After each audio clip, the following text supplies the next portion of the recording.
Good morning. You're listening to Roundtable on Radio New Mexico, featuring local business owners, musical artists, charities, and more. To view our live feed, check out facebook.com/myradionm. All right. I'm turning us on. Okay. Let's go. Check one. Hello. Semblance. Cool. Okay. I'm going to check the sound here. I'm also going to adjust our camera up because we're getting a lot of, tops of our heads right now. Oh, okay. But welcome to Roundtable. Welcome. Hello. We're here. BJ Ramirez with us today. Yes. Got Trevor Cooper from Zia Comics again. Yes, it's that nerdy time. And he's Randy Lynch. Yeah, sort of. More or less. On certain days. Depends on who's asking.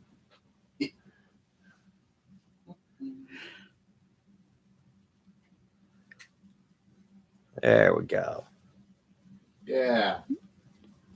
Less top of head, more knees. Yeah, great.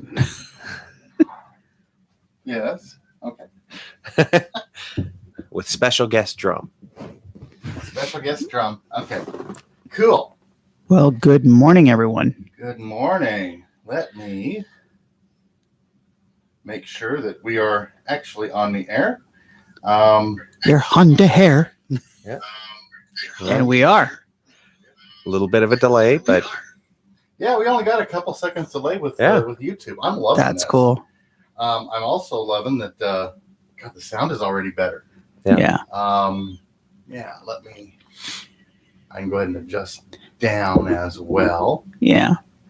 Yeah, we got rid of the big old mixer that was just huge and everything, and we're now using my favorite mixer, recorder, everything. Yeah. Today's show brought to you by the Zoom H6. Yeah. There we go. If it's Zoom, I love it. So whatever it is. not sponsored unless they want to. If they want to, hint, hint. We'll gladly. You might want to put your headphones on so you can hear you a little bit better. Okay. There you go. Yeah. And we're coming across. Now I'm the weird one left out.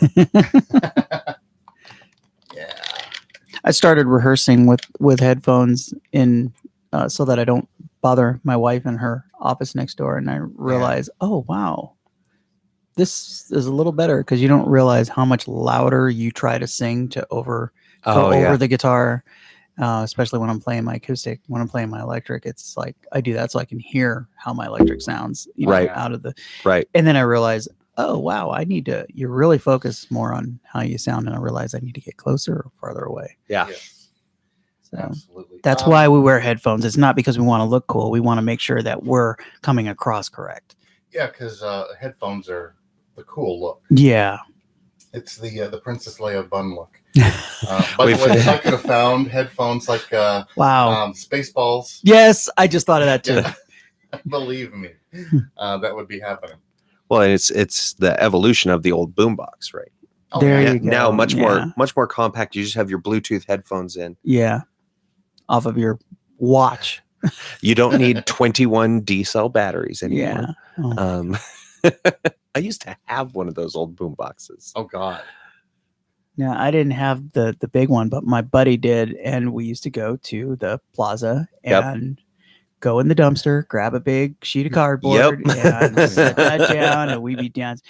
I could go out to the plaza and break dance for 4 or 5 hours with my friends, but if my dad asked me to mow the lawn, that was not happening. Yep. No. It's hard work. My dad used to come by. One time I was there, and I didn't realize my dad had come to pick me up early, and he stood there and watched me for like 45 minutes. And when I left, he goes, "Don't you ever complain about having to mow the lawn." So here we are. Yeah, here we are. I'm going to get up a little notification on Facebook for everybody. Just so you know, we are kind of chugging along. I went out to open mic at Amaro this Saturday, and we are going to do our first trial. It'll go up online if it doesn't sound like garbage.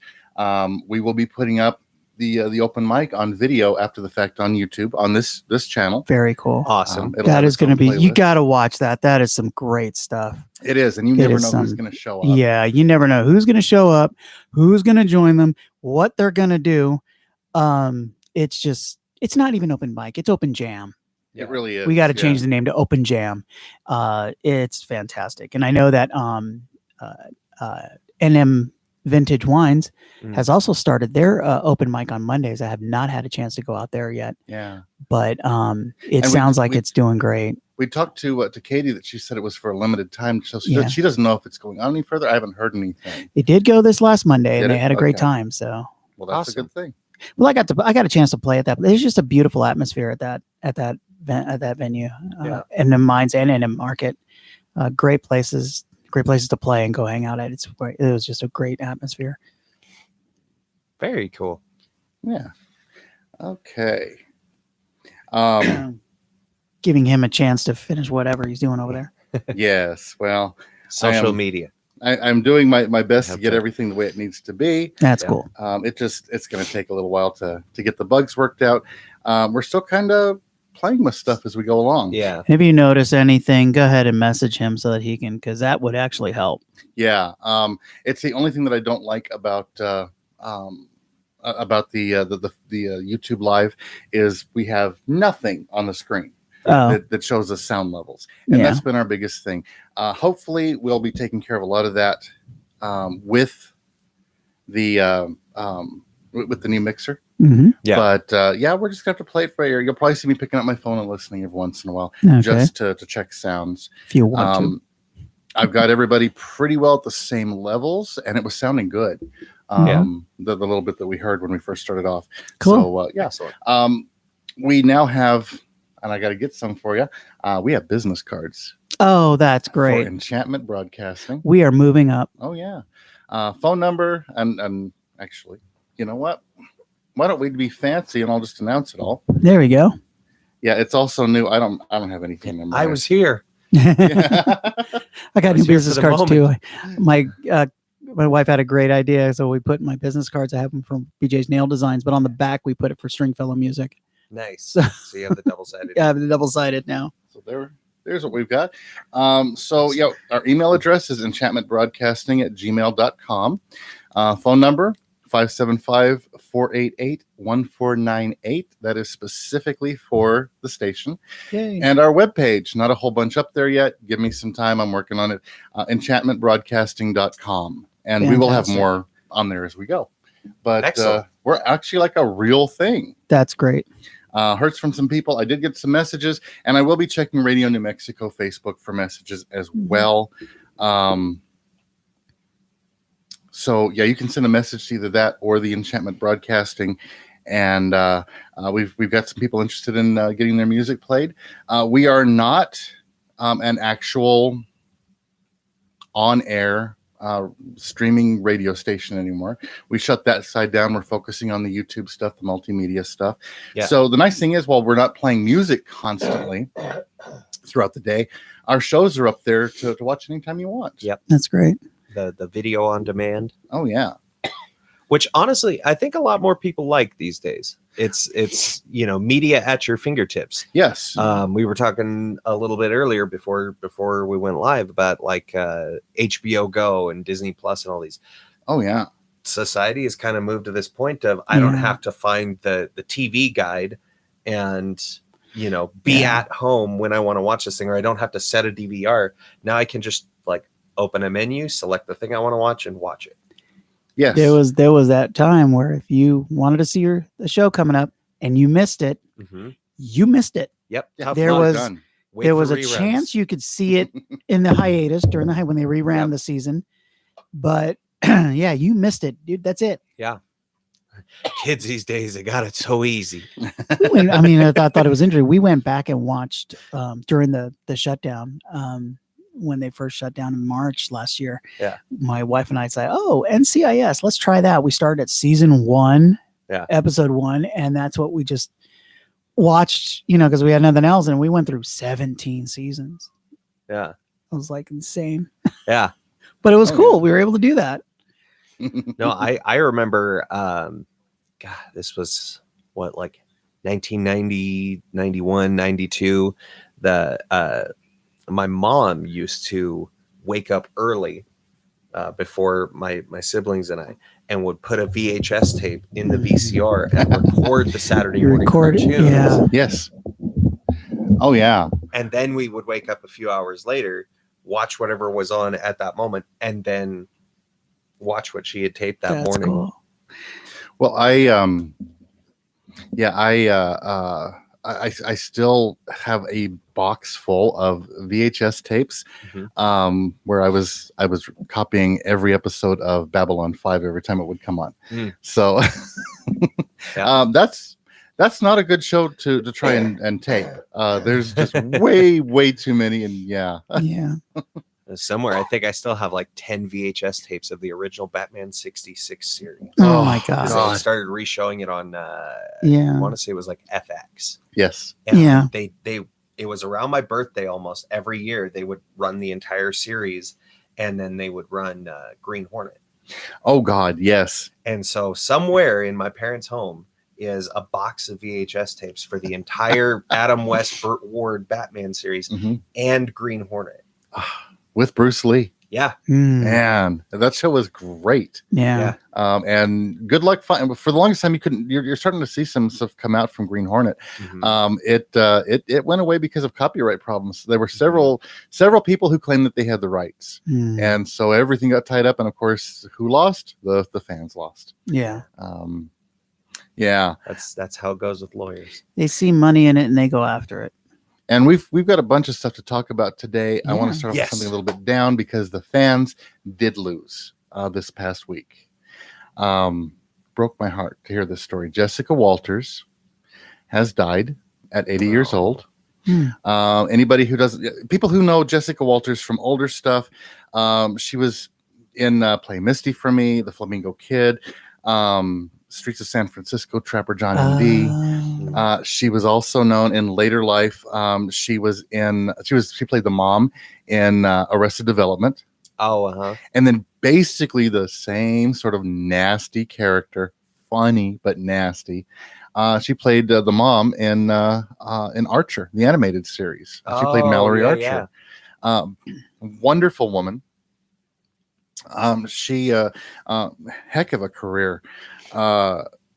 She served as the second national vice president of the Screen Actors Guild, was elected a member of the SAG board of directors for over a decade. Wow. Yeah. They're not, last I've heard, they're not saying what actually happened. But 80 years old, it could have just, you get up there and you never can tell. A good run.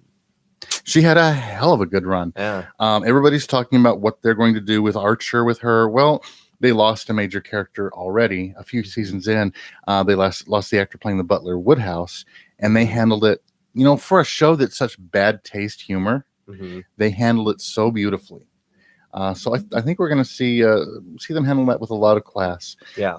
This is a group of people that they're definitely a family, and they look after each other. Yeah. I've watched them at some Comic-Cons and such where she's so harsh on the show. Jessica Walters in interviews is very demure. She gets a little embarrassed at the blue jokes the rest of them would throw out there, which was cute as hell to see. Just to give you a little bit of a taste of Mallory, of Jessica Walters as Mallory Archer, because I want to share a little bit of this. Yeah. Here's a little bit of a tribute that was put up online.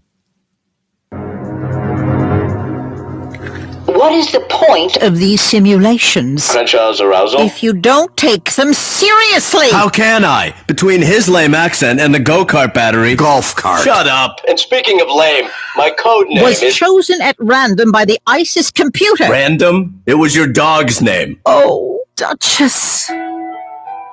I loved her so much. You tell me, does it look like I'm allergic? Jesus Jones, yes. So when I asked for cucumber slices, which one of you idiots sent up zucchini? That would be Jane who did that. Scatterbrain Jane? I know, she's just a mess. Because this is obviously zucchini. Oh, like you'd recognize a vegetable that wasn't wrapped in a Monte Cristo sandwich. What's that supposed to mean?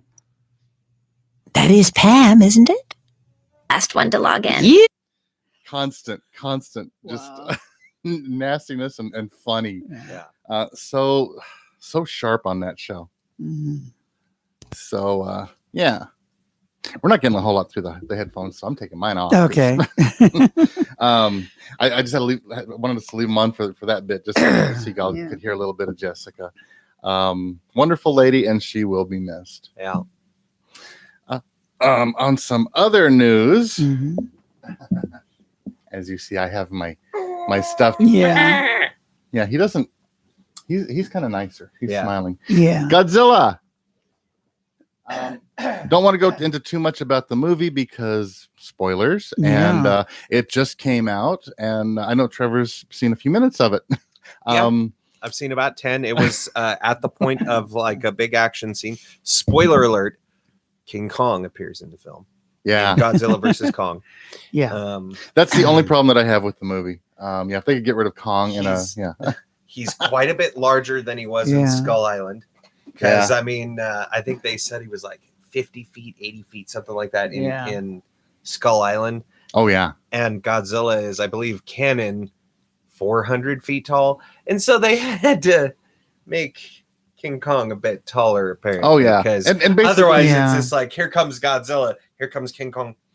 Yeah.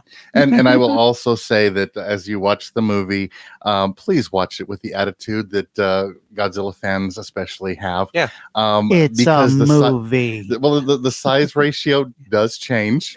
Yeah. To fit whatever the mood is and whatever the set is. Yeah. Yeah. Yeah. You don't want creatures that are towering almost a head above all the buildings in Tokyo.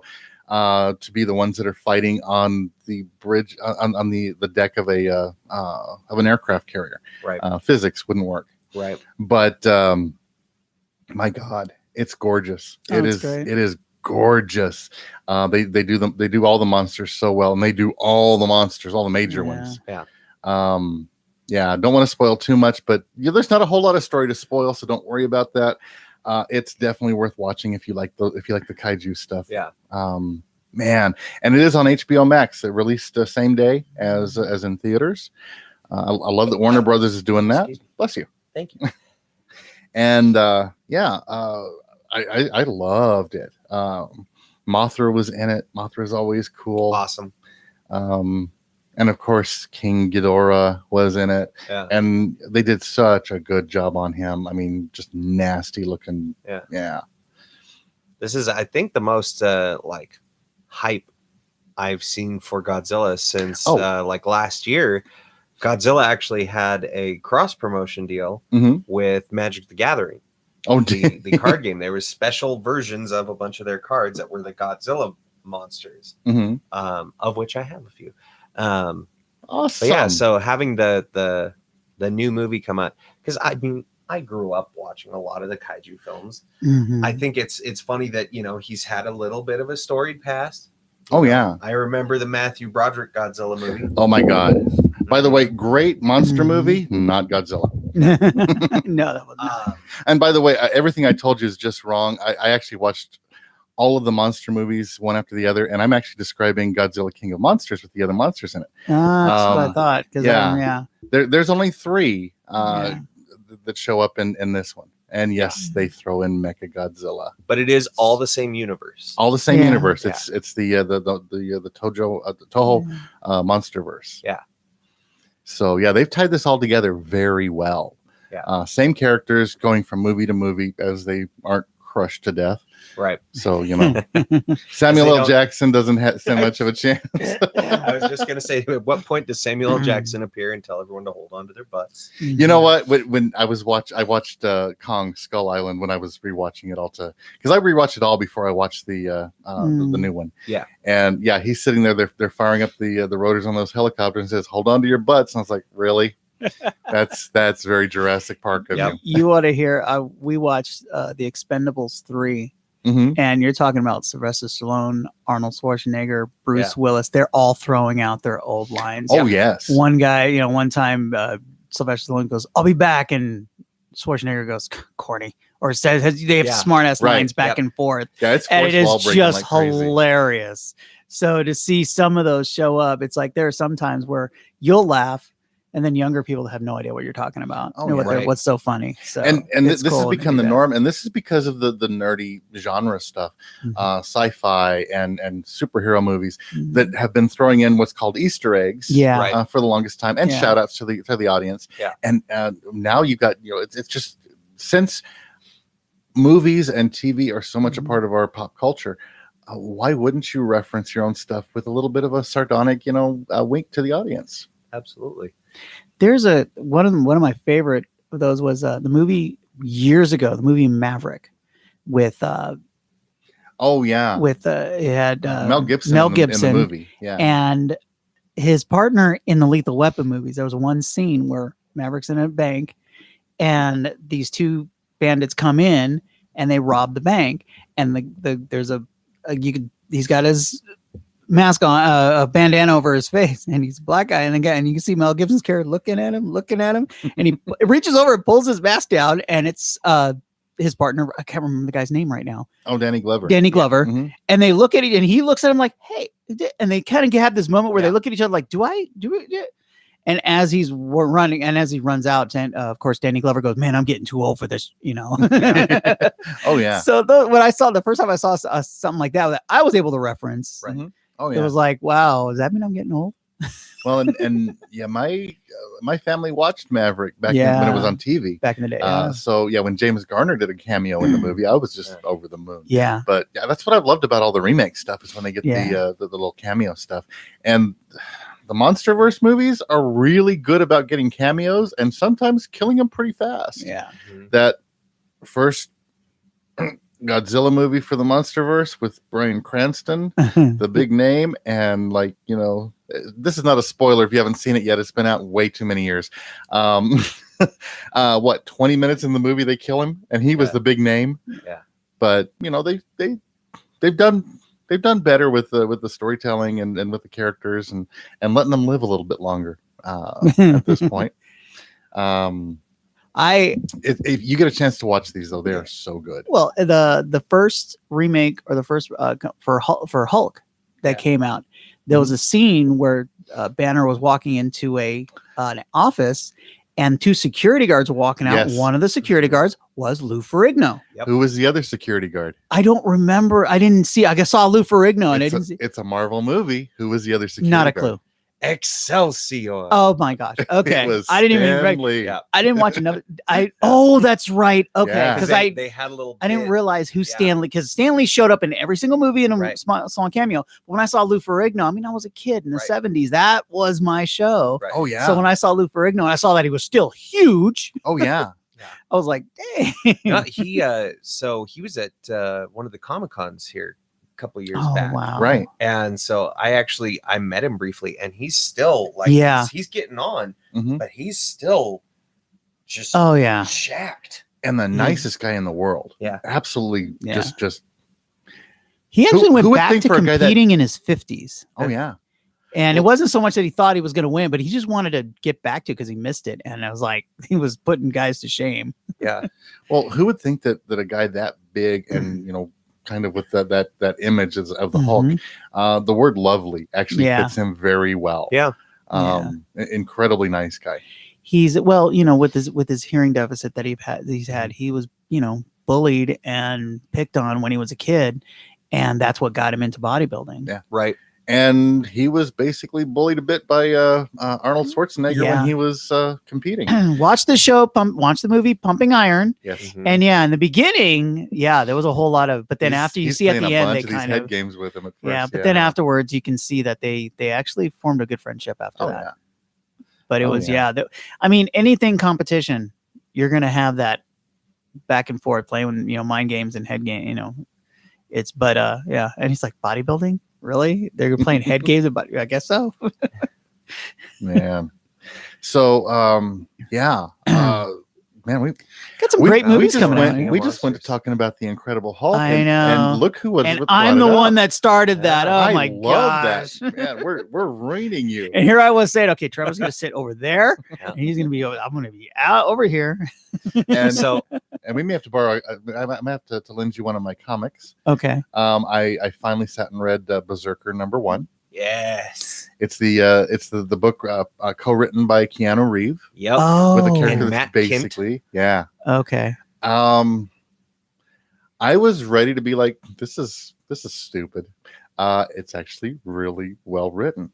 It leaves you to very point. Bloody. I can't wait to see where they leave it off. It's like, and what next? And you'll be happy to know end of this month issue 2 comes out. I believe it's April 28th. Awesome. Very cool. Yeah. I got a funny bit for you, but I was at church a few weeks ago, and our pastor actually used the phrase. I heard a phrase, and I can't remember where it's from, but I think it really fits. Be excellent to each other. And I'm sitting there going, did he just? I looked at my wife, and we looked at each other. Kathy looks at me and goes, is that what? When the pastor quotes Bill when and the pastor quotes Bill and Ted, he's up. He's hip. I was like, oh my God. That's when the congregation is supposed to do the callback of whoa. Whoa. Excellent. And that's what, and the funny thing is, like, my wife and I looked at each other. We both went, party on, dudes. Did Pastor just quote a George Carlin movie? Because the other thing people forget, Carlin was in that. Yeah. Yeah, it's not just Keanu's. No, George Carlin was. And it was a clean role for him. Oh, yeah. He only did a few like that. I got one better. Remember the movie Dogma? Yes. He played the Pope. Yep. Or no, he played a bishop, cardinal. Bishop or a cardinal. Yeah. Cardinal. He was the whole reason why they had to go on that mission. Yeah, it was like, and when I first saw that movie and I saw George Carlin, I'm like, George Carlin is the whole thing. You got to be kidding me. Not since Shining Time Station has Carlin had to keep it that clean. Oh, yeah. And we may have to do a show at some point where we just deal with everything in the in the Kevin Smith verse. The Viewisk universe. Yeah. That's actually, so fun fact.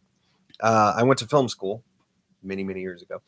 The whole reason why I did was because I was a huge fan of Kevin Smith's. Yeah. I love the Jane Silent Bob Strike Back, Dogma, Chasing Amy. Chasing Amy is still one of my favorite films. Is it? And I went back and watched all those movies, and I was so enamored with how he was able to have character scenes where everyone is basically speaking in monologue. Yes. No one really has a whole lot of dialogue, in, especially early Kevin Smith movies. They're just kind of monologuing, and then someone else monologues. Yes. And they're not actually having conversations. They're delivering these, almost like witty one-liners. And that made me want to become a writer and director, realize that directing is very, very hard work. Yes. And went, I can be an actor. And so switched to that. Yeah. But yes, the Viewisk universe, that's one of my secret nerd facts, is that I've studied a lot of the lore of Kevin Smith's universe, because there is lore to Kevin Smith movies. Oh yeah. Yeah. Oh yeah. And the stories that he has to tell. Yeah. It's almost better than the movies a lot of times. The guy made his name by breaking every rule imaginable. Right. And now the rule book is basically written by him for certain types of movies. Yep. So, people told him you can't just make movies with your friends. He was like, okay, well, I'm going to make movies with my friends, and if they don't work, I made a movie with my friends. Look at how many people are doing it now. You have Christopher Nolan. Zack Snyder has done it. James Gunn is nasty for doing it. Yeah. He does it like crazy. The trailer is out. Well, several of the trailers are out for the new Suicide Squad movie. And yeah, of course, Sean Gunn, his brother, is in it. Yep. And you will never see his face in this movie because he is playing Weasel, completely CGI'd. Yep. Awesome, disturbing looking. Michael Rooker is in this, who played Yondo in Guardians of the Galaxy. Mary Poppins, y'all. By the way, Sylvester Stallone is supposed to be in Suicide Squad. Oh wow! Really? And he was in the last in Guardians of the Galaxy. He's Starhawk. Yeah. So yeah, this Gunn is really good about doing this. This movie looks amazing. Yeah. Well, I'm a huge Margot Robbie fan. She is such a great actress overall, and as Harley Quinn, other than in a non-animated setting, she's the perfect Harley Quinn. Well, and she's a fan of the character too. So Yes. she was the executive producer for Birds of Prey, and they wanted to. I hope they still will. They wanted to turn that into a trilogy. Right. Because they want to do Birds of Prey, and then they want to do Gotham City Sirens, and then they're going to do Sirens versus Birds of Prey. That'd be cool. That was the idea she had. I hope they still go through with it because that movie was awesome. You know what? It got such bad reviews and bad reception by the fans, and I loved it. I thought it was it's so disjointed and it's so unrealistic. I was like, it's coming from the point of view of a mad woman. Right. Duh. You're following the mind of a psychopath who was, she was cracked. Oh, yeah. And so they're like, oh, it's so hard to follow. Welcome to being crazy. Yeah. Sometimes the path is hard to follow. Well, there's a scene that everybody makes fun of where she walks into a police station and starts shooting cops with a glitter gun. Yeah. Now, here's the thing. Was she shooting him with a glitter gun, or was that the way she was perceiving it? Right. There could have been dead bodies strewn everywhere. Right. But that's not the way that she would see it. Well, to provide some perspective too, comics verse, this is the same character that I believe in the first or second issue of her comic in the New 52 built a giant dung catapult on the roof of the tenement building that was above a freak show to sling it into New Jersey. Yes. And it was for all of the animal waste that was being compiled. Yes. But no, we draw the line at a glitter gun.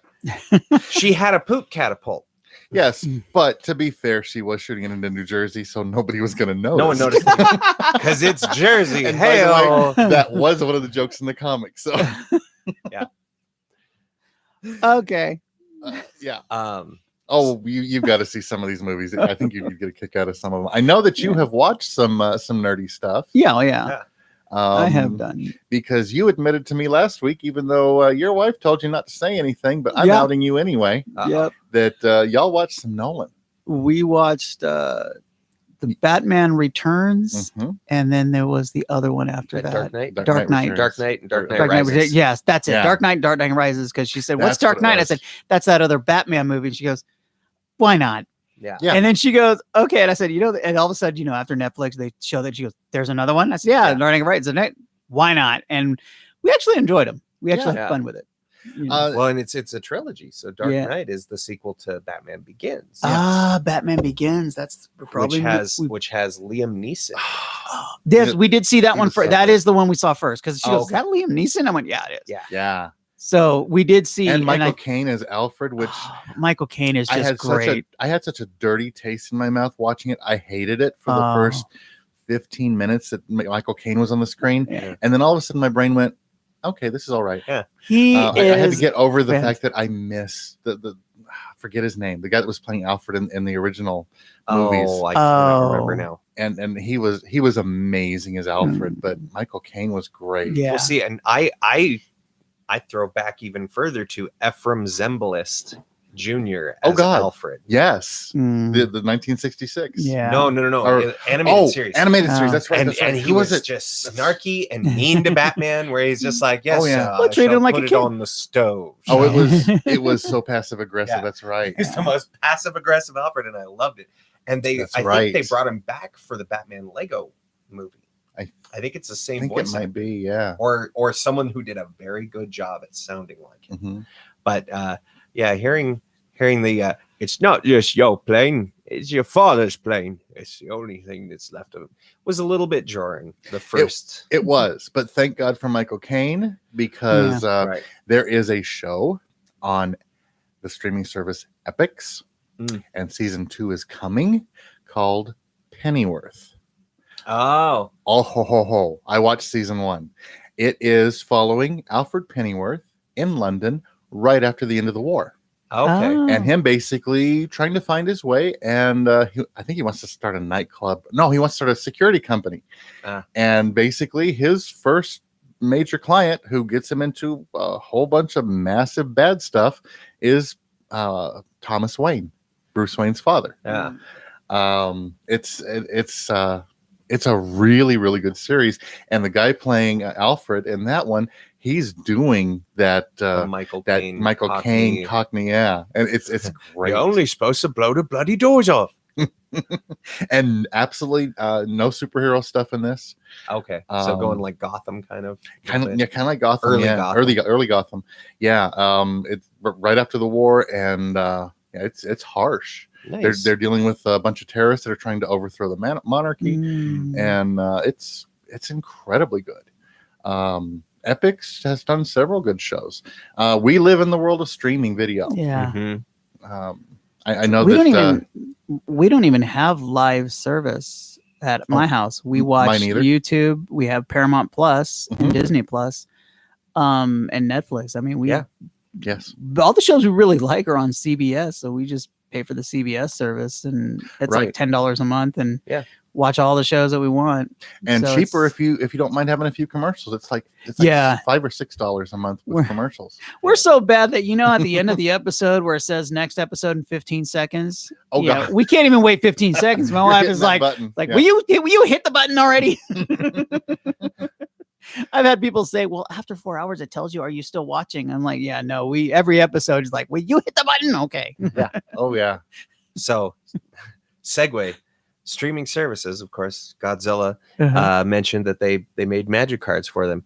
To segue into another topic for news for today, Magic the Gathering is back in comic books as of today. Magic #1 hits shelves today. Wow. If no one was aware, Magic the Gathering is a card game that has been around for 28 years. Okay. Yeah. See these scars on my wrist? That's from Magic the Gathering when it was first out. I was working. No, it was from me working in a comic book shop, and I couldn't handle it anymore. So I just can't sort cards anymore, man. If one more person asks me for a Black Lotus, I'm out. Oh my God! Thank you for the PTSD moment. I'm so sorry. No, I had someone do it the other day. They're like, I'm looking for a Black Lotus. It's like, me too. I love a summer house. Oh, you know what? That's not even the worst part. It was the people that would come in, and I've got these cards. They're worth about $1.80, and I want to trade them for these cards that are 30 cents each. And I was like, why don't you just give me 90 cents? Right. You're sucking the life out of me. I have to go and put these cards that you want to give me away. The comic shop that I worked actually changed the policy to where there were only certain days that Magic users could come. They could buy cards anytime they want, right? But they could only trade on certain days. It's the days I wasn't working. Because I was about to go psychotic on these people. So I'll probably be skipping that book, but yeah. Well, so here's the thing. It's not about people playing the card game. This isn't like Yu-Gi-Oh! I think that would be a good comic. Yeah. Let's make it comic clerk style, right? It's about a game store and just these people that want to come in and trade cards. Yes. Oh God. No. So there's characters that are in the Magic universe called Planeswalkers, and this story is revolving around those Planeswalkers and their misadventures. They've had a couple books in recent years and stuff, but they're actually, it's kind of surprisingly deep, the level they get into this character development and stuff, where they're Planeswalkers, so they have the ability. Imagine your DC Comics multiverse. These Planeswalkers are the only people that have the ability to move between these realities. Oh wow. And so it's all of their connections with each other. Oh wow. So that is one of the new books coming out today. The other one, Green Lantern #1, not the Green Lantern. This season crap. Hal Jordan makes a cameo in this book. This is the core. I'll be seeing you in a few hours. Yep, with John Stewart and oh, yep. Okay. They mentioned Kyle Rayner, Sinestro. Everybody is there. They go full Star Wars Episode 1 like council, where you see like every lantern in this kind of voting period. Everybody is there. This is basically the kind of a spiritual successor to the Green Lantern Corps series. Oh man, finally. So the Corps is back. I know someone. I'm just a little bit Green of a Lantern fan. So yeah, you can't tell it even just. Yeah, because Trevor's from Zia Comics, and from here he goes straight to work. And when he goes, he will have Randy in his rearview mirror. Just standing at the door. Here we go. Open. In brightest day and blackest night, no comic shall escape my sight. Now be aware. Don't go down there right away. The store opens at 1:00. Oh, 1:00. Yeah. Okay. The store opens at noon. I was trying to give myself some buffer. Gotta get that advantage. Yeah. But and I know that talking about gaming stuff, you're talking about the Magic comic. Another one that I got caught off guard. The game that I played. I played live action role playing. I know that's kind of nerdy. You wouldn't expect me to do something nerdy. It was a game from White Wolf called A Vampire the Masquerade. Yep. There is on Amazon Prime, there is a documentary on Vampire the Masquerade. It's a whole history of the game and the creators and the fans, and it's amazingly good and amazingly interesting because that's a company that had a really rocky history. But it's a fun game. It's very character and player driven. They don't even call them, the Dungeons and Dragons dungeon masters. You kind of get this idea of control. They call them storytellers in the White Wolf stuff. And basically, you're there to give a basic story and to kind of guide and tweak stuff every once in a while. Most of it's driven by the players, which gets really interesting when you have players that are really into the vampire stuff. Well, it's all this like political espionage and character relations and stuff between like political vampire houses. It's the stuff they briefly touched on in the Wesley Snipes Blade stuff, where they had like the different vampire houses. Yeah, and then they went away from it because I think they realized how complicated that was going to be. They went away from it because people went to see a Wesley Snipes movie, and they're like, "There's not a whole lot of action in this, huh? Yeah. There's a lot more talking." And then they became an action series. Yes. Which, well, it is what it is. But no, Vampire Masquerade has a comic book as well that. I haven't read because it was like several issues in when I saw it. So, and you'll be pleased to know, Vault Comics has also now done the Volume 1 trade paperback. Good. Okay. So I think issue 7 comes out today. Ooh. I don't remember what number it was. It's been a minute. You'll have to forgive me. I've slept since then. And I just Johnny Mnemonic memory dump all of it. See, again, with that Keanu Reeves reference, where it's all full circle. It's all connected. Yeah, Kevin Bacon's out of the mix today. It's all 7 degrees of Keanu Reeves. Yeah. he is in a lot of things. And he will be in some upcoming Marvel movies, too. We don't know what. There were rumors about him playing Wolverine. That's not going to happen. Thank you so much, Kevin Feige. I don't particularly care for you for the most part, but I still believe they already had the best casting for Wolverine. Unfortunately, they went with Hugh Jackman at the time, but originally Danny DeVito was in talks to play Wolverine. Yes. And then after that, I would have watched the hell out of a Danny DeVito Wolverine, because Wolverine is a short, angry, hairy little man. Oh yeah. Bob Hoskins was actually being talked to at one point. Yep. And then they went with Doug Ray Scott. Thank God that didn't happen. He's a pretty boy that no. Yeah. I mean, now don't get me wrong. I love Wolverine. I love Hugh Jackman. But you don't cast a 6'2" guy to play a 5'0" Canadian. True. Especially one who's from Australia. Yeah. It was a bit of a stretch. And by that I mean it looks like they stretched out Wolverine. But you gotta admit, Hugh Jackman was great in this. Oh, he was amazing.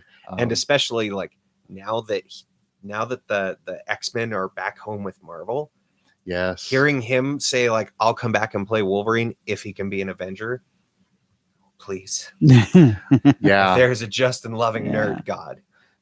Well, and the thing is, for him to say that is a huge thing because I know why he quit doing those movies. He made it very clear. Yeah. He was tired. The workout routine to get into shape for that is insane and not terribly healthy. Well, and Hugh Jackman is late 50s, early 60s, I want to say. Yeah, he's getting up and there. he was shredded for Logan. Yeah. Even playing the old man version. Oh, yeah. He's still just like the man was made of chiseled iron. Yeah, and I think he just like to have a donut every now and then. You know, you'll reach a certain point where you just want to put your feet up, have a donut, and just like nap and not have to train for 37 hours a day. There is that. Yeah. Oh my God. Yeah.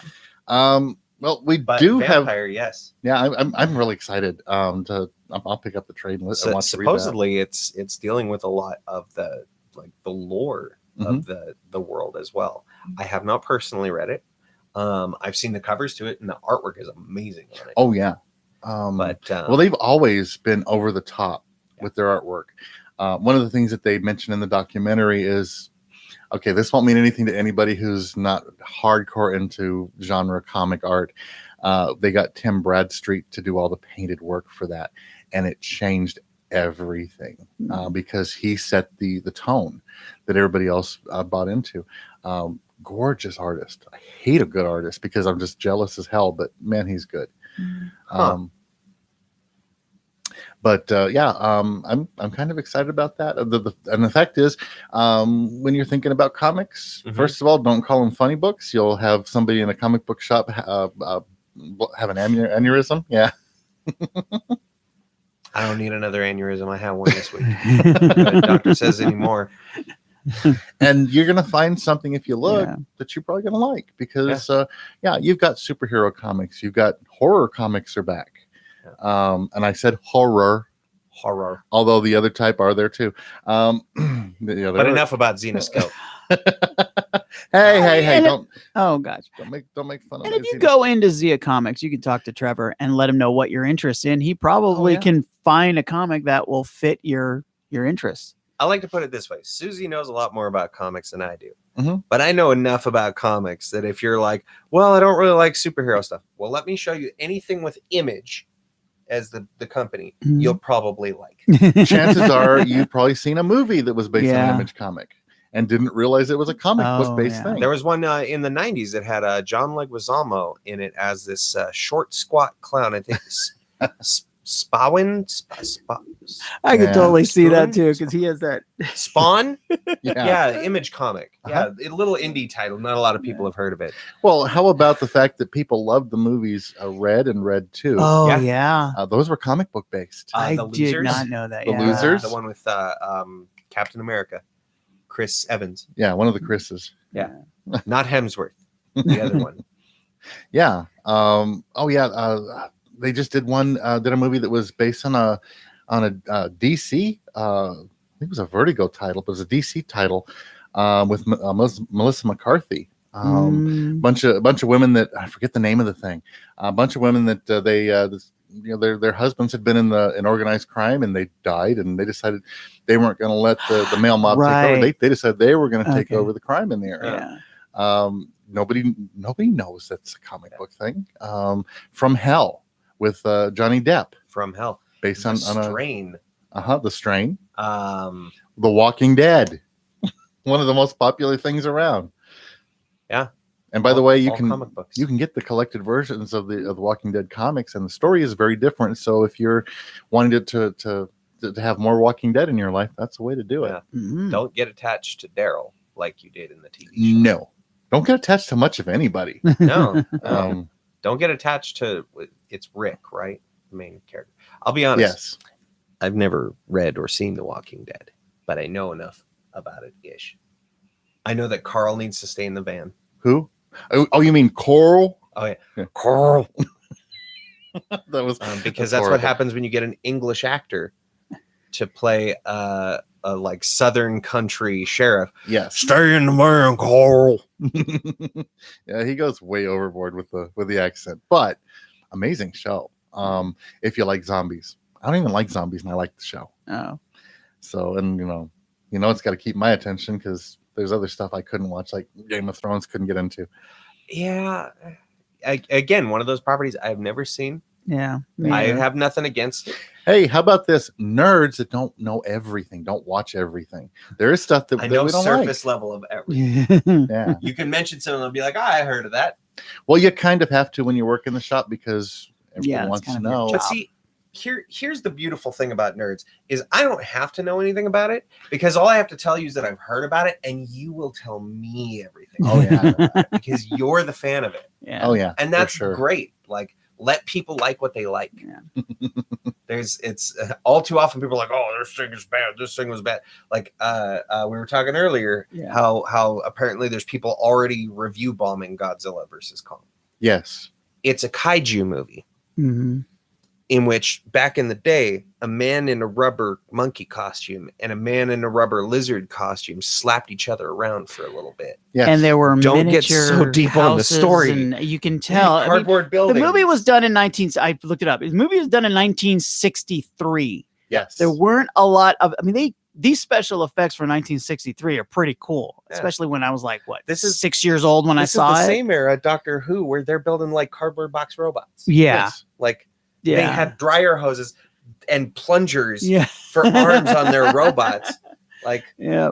Oh man, the original Godzilla movie, Godzilla versus King Kong, came on once a year, and I used to do everything I could. That was such a good kid that week, so that my parents would let me stay up and watch it. yeah, like it's beyond me to this day that people will still get upset about like Star Wars movies or King Kong. Yeah. Like, I was 7 years old and I saw Star Wars. Yes. Oh, yeah. And then the new trilogy, that's how old I am. The Yeah. prequel trilogy Yeah. came out. I'm old enough that it was the new trilogy. Now we have the new trilogy. Yeah. And soon will be the new trilogy. Mhm. And then will be the Nanu trilogy. There we go. When I'll tell you how be- old I am. I saw Star Wars when it came out in a drive-in. Yeah. Yeah. That's how old I am. Well, I know the theater I saw it at. It was the Rio Grande Theater when it was still a theater Whoa. down here. Yeah. Oh wow. Yeah, because I was in California at the time, so we had but the drive-in theater in the back of my dad backed his truck so that we could have his beanbag chair, and we had chairs, and I'll never forget that. I was 7 years old. It was 1977. 7 years Well, we old. still Was sitting have there. drive-in theaters. We still have some. We have more. There's a That's what the resurgence. theaters here Yeah, are they're now. starting to There is come that. around. When we had everything That's great. closed, they were like, well, let's just turn it into a drive-in. We'll get a projector and, For now. for now. Yeah. However, Allen Theater. Yes. Since you bring it up, I'm the master of That's segues. awesome. love this. These are the newest announcements, assuming that our wonderful governor doesn't screw us over again. And yes, I'm wording it that way on purpose because that's what she's done to us.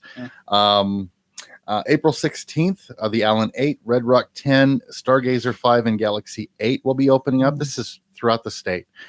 April 23rd, Sierra Cinema and La Cueva 6 are opening. On April 30th, right here in Las Cruces, the Telshore 12 is opening. Oh, The only End of Allen the Theater month. in town that's opening right now. Yeah. But end of the month, Telshore 12 will be back open again. May 14th, North Plains 7. And then several of the others are listed out to be announced. There's no time yet. But I think the Telshore 12, there's a reason that's the one that's going to be reopening first.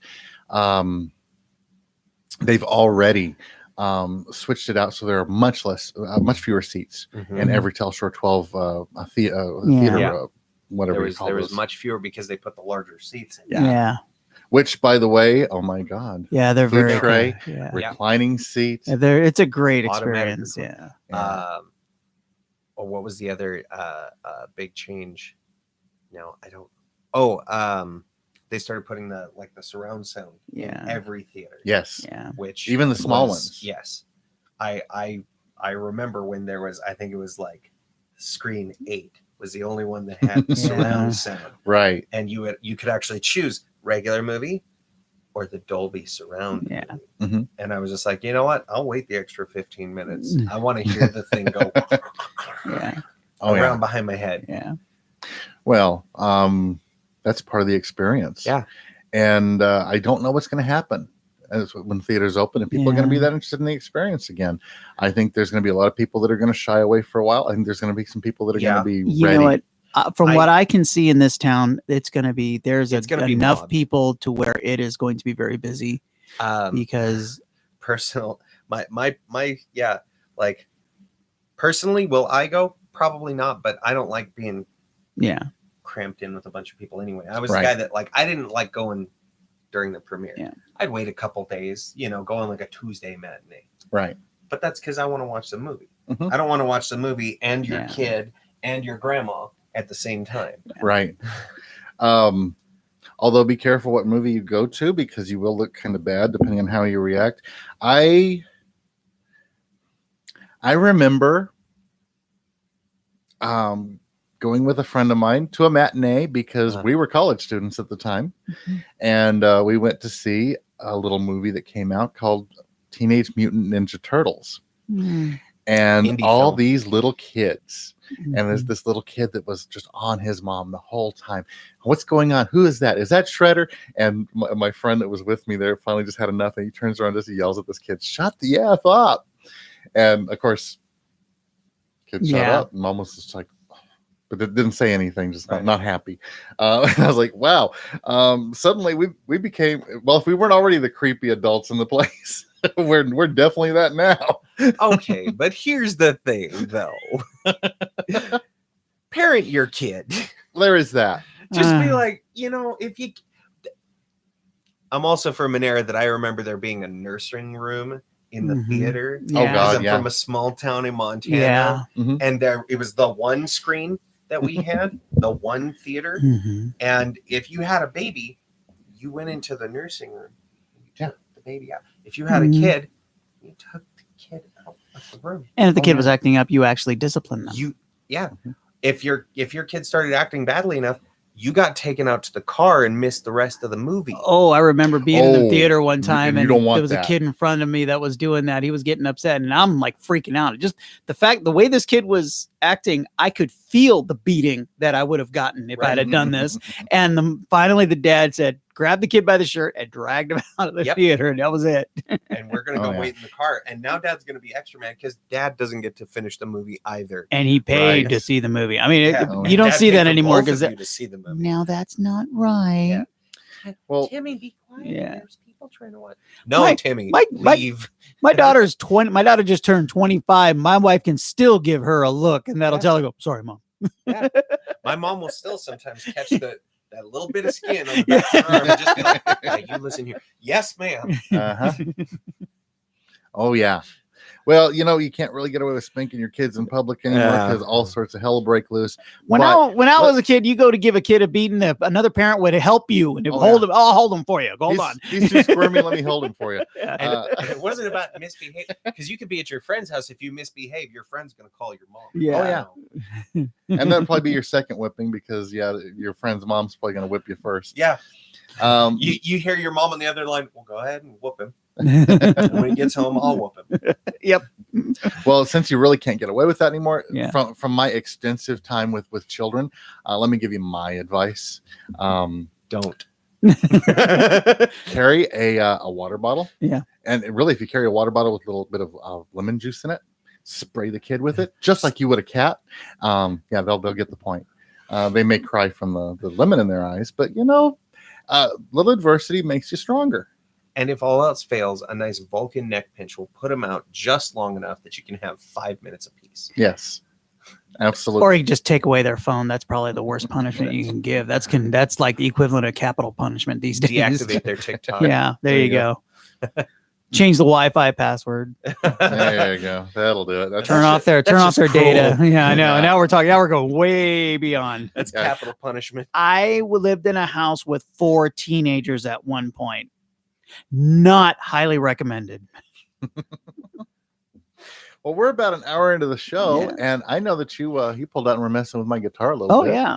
If you want to, nice. well, we can have a little music break before we get into not only what's going on in the area musically, but some other nerdy stuff we got to talk about today. Okay. Excellent. More nerdy stuff. Yeah. All right, let's just have some fun. I don't need the headphones. I can see the sound.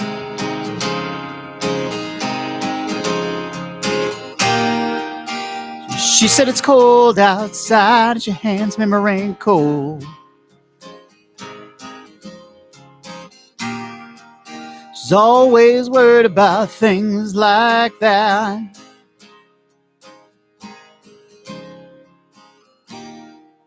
Well, she said it's all gonna end and it might as well be my fault. She only sleeps when it's raining, and she screams, and her voice is straining. She says, baby, it's 3 a.m., I must be lonely. Well, hell, but she says, baby, well, I can't help but be scared of it all sometimes, and the rain's gonna wash away, and I believe it.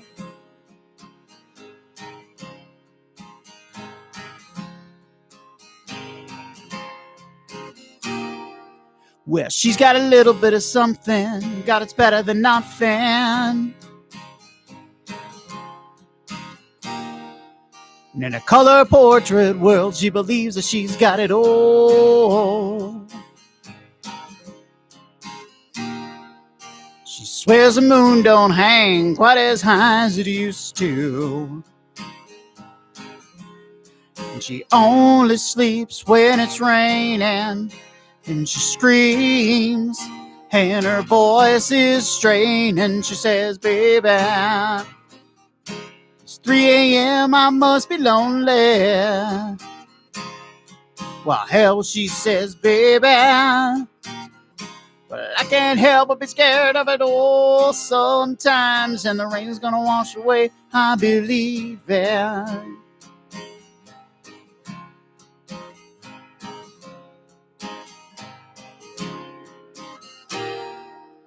She believes that life is made up of all that you used to.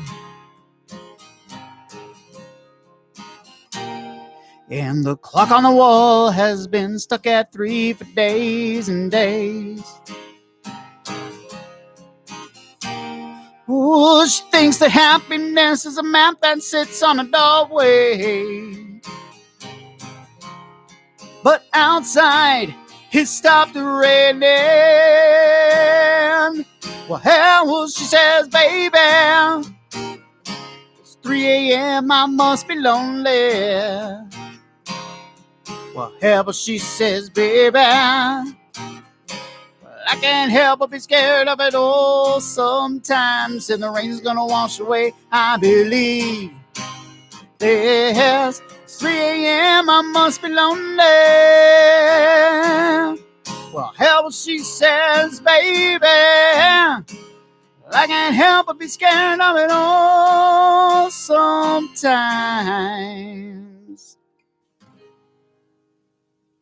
Dude. Yeah, it's a fun one. Awesome. That is Very fun. cool.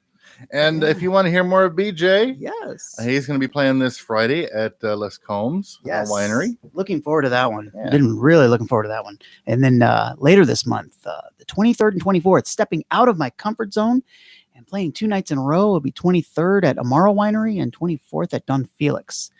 Nice. So great places. Just Amaro's become like a home to me, you know. Oh yeah, that's because it's just been great. And every time Zhao gives me a call, Zhao, the manager there, she's just wonderful lady. And I was like, she's called me up and said, "Can you play the 23rd?" And I'm like, my mind went, "I'm already playing the 24th." And I looked at my wife, and my wife looks at me and says, "What? Man up." So okay, so I'm playing both nights. Yeah, and it's a neat place to It hang is. out. It's a great place to hang out. And now that the weather's getting nicer and the nights are going to be Yes. just beautiful out there, and they've got those they've got the umbrellas up on the tables constantly now because sun is shining good and it's just comfortable outside. And if you've ever just driven by there, you have no idea. You don't know what's back there. The back area is really nice. It's nice and open. And if you don't want to be outside, they do have inside seating, and it is a very comfortable, great atmosphere in there too. Because there was one open mic that we had to do inside because the wind was so crazy, and we went inside, and oh my gosh, we had such a blast in there. It was just, it's a fantastic venue. The owners, names totally escape me right now, but they have done such a wonderful job with that, and their wines are amazing. And their staff is just some of the best ever. They are so sweet. I had to retrain one of the waitresses, because she'll just come up to me right now and she'll say, Ambrosia. Yeah. Really good well, wine. you changed not. But I discovered their milk stout. Yeah. Oh my God. I learned moderation. Yes. And then I think Red and Dwight will be back. Yes. This week.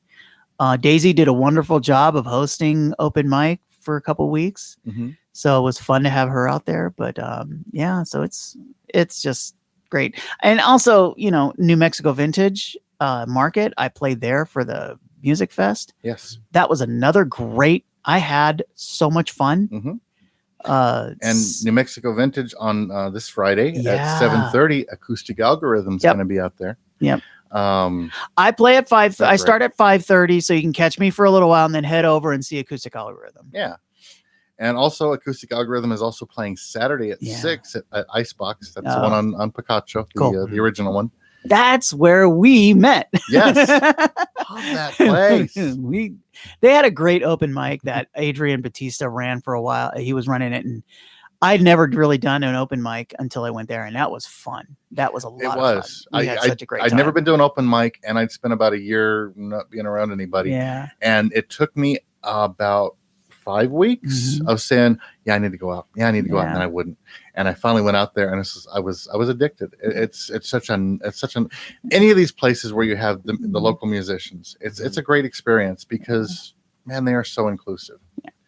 And you become part of the gang pretty fast. I gotta say, because this community, I say this all the time, and I'm when I was in Southern California, and you were in a band, every other band, it was competition. That's the way they looked at it. They would not, open mics did not work, because you just get trashed and it was not fun. Out here, I mean, I showed up the first time I showed up, all of a sudden I had 6 people friend me on Facebook, Adrian being one of them, and Gene Romero, who's another great musician. All of a sudden I'm got this, it's a community that, I found myself becoming a part of, and it's just been, this place is amazing when it comes to music. Oh yeah. It is just amazing. The people are great. The musicians are wonderful. And there's so many venues that there's because you need a lot of venues for the amount of people we have here. Right. This is great. And you're dealing with something that the people who are involved, you have to have ego to do this. You've got to have ego. Yeah. But they're out of control egos, not the norm. I was taught back in the day from the director that I keep talking about, the cabaret show I was in. The director was very much involved in a lot of big time musical Broadways and stuff like that. And he taught me that, when you step on stage, that's when you have to be borderline arrogant. Yeah. Because you have to have the confidence. You have to have that stage presence. But it doesn't work when you step off stage. Right. So you step off stage, you leave it up there. That ego, that persona, that attitude, when the curtain opens, great. When it closes, put it away. Yeah. Because there's so many people that carry that off stage, and they're the ones that tend to fall into a lot of issues. Oh yeah. And, I happened to mention when I was out at open mic this past weekend, was talking to one of the guys that plays with the band regularly, Roy, and I happened to mention to him that I have now officially finished my first song. Yes. To end, everything's in place. All the music is there, the words is there. It's done. And the first thing out of his mouth, great. When you get ready to record that, if you want to, I'll come and back you up with guitar. I that never occurred to me to record, much less, to presume that anybody would be interested in doing something like that. And he was just right there. It's such a it's such a cheerleader atmosphere. There's a lot and you can tell that there's younger musicians that are really pushing this to be a livelihood, or they're pushing this to be their main sword. That's their main goal. Oh yeah. And that is beautiful to watch because they are putting so much effort into it and they're putting so much of their attitude towards it. They put so much towards it that it's wonderful. I mean, look at Acoustic Algorithm, Callista. They're the young. I look at them, young kids, you know. But then you got guys like me, Dwight, Red. We're past an age where we want to be rock stars or want to do. I just want to play because it's an addiction for me. It's a passion for me. Yeah. I love playing. I mean, I remember doing a gig at Amaro where there were 3 people watching and I didn't care. There were people watching and then they left. And then like, it was just my wife sitting there and you, and I didn't care. I love being up there. So there's a bunch of us that are same drive, same passion for it and same attitude towards it, just different motivation. You know, we just want to play. And by the way, just as an aside, if somebody was to end up with a Saturday off, say somebody who happens to work at a comic book shop and also plays guitar, I know somebody who would have a good time coming out there. Is there someone else that was coming on the show today? Be careful, we'll hand you that guitar. Challenge accepted. Okay, your turn. You know what? Fine. Your turn. Well, go ahead.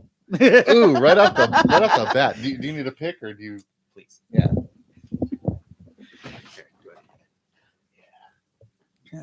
Go ahead. Have fun.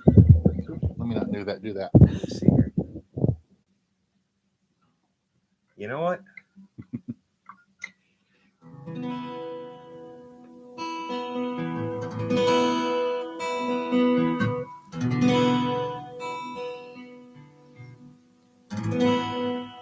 It's only been a couple months since I played. There you go. Should be fine. Should be fine. You'll be fine.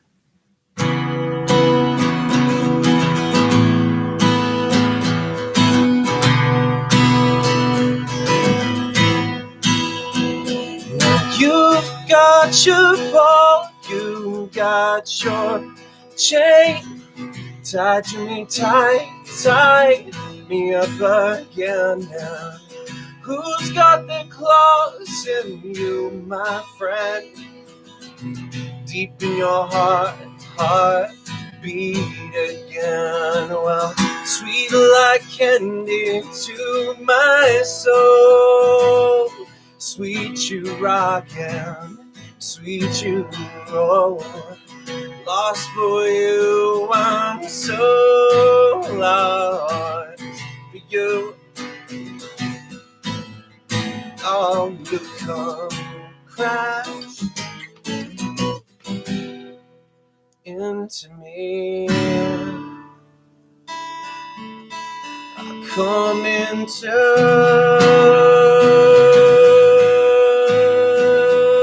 you.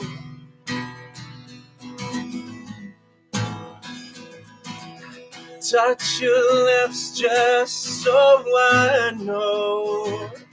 Oh, in your eyes, love, it grows. So I'm bare-boned and crazy for you. Love, you come crash into me, yeah. Baby, I come into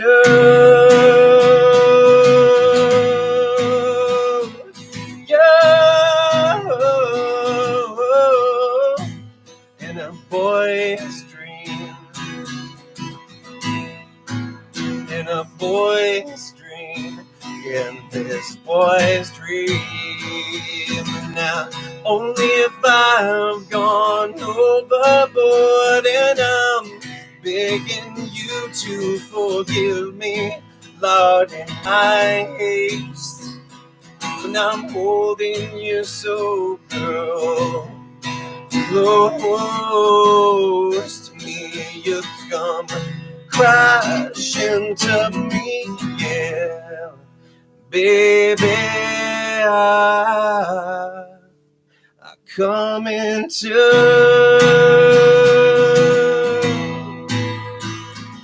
you.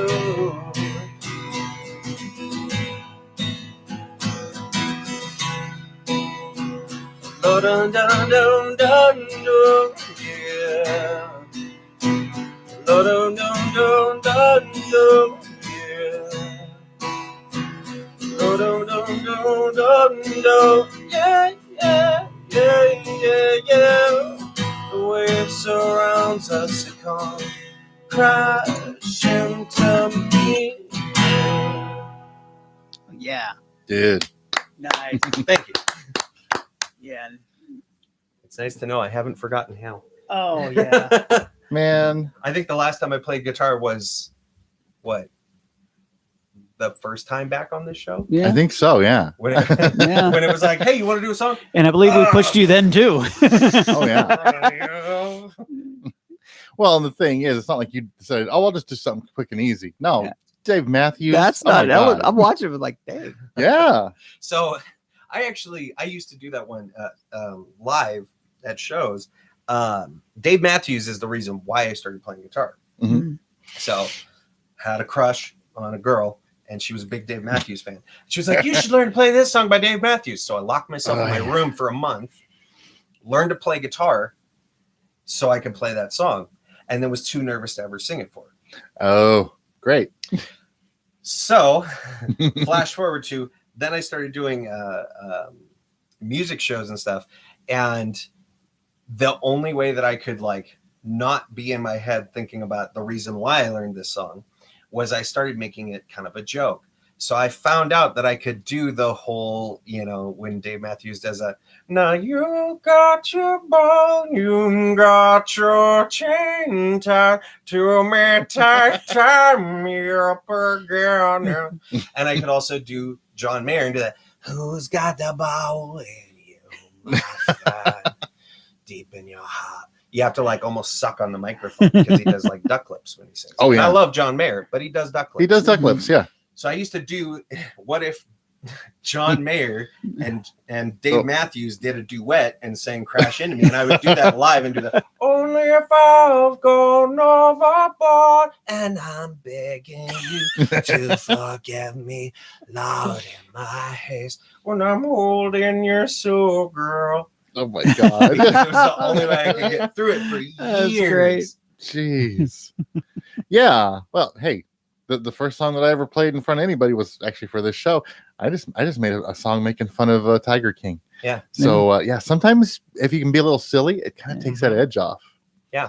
But yeah, so you got no excuse if you ever get a free Saturday. Oh yeah. Which is not, You gotta not come normal down, for dude. you. So Yeah, I usually I'm there And- from and like don't- 9 to 7, and there's Yeah. only like Oh, 1,000 yeah. people that come into the building in the first hour. Yeah. It's a Oh, yeah. farmers market. Yeah. Only, Yeah. it's just a paltry number.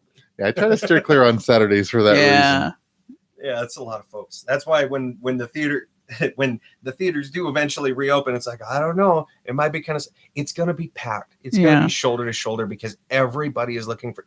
The weather was mildly nice last yeah. Saturday, and there was like 200 people outside the building waiting to come in. Yeah. That's And great. it's just like, Wow.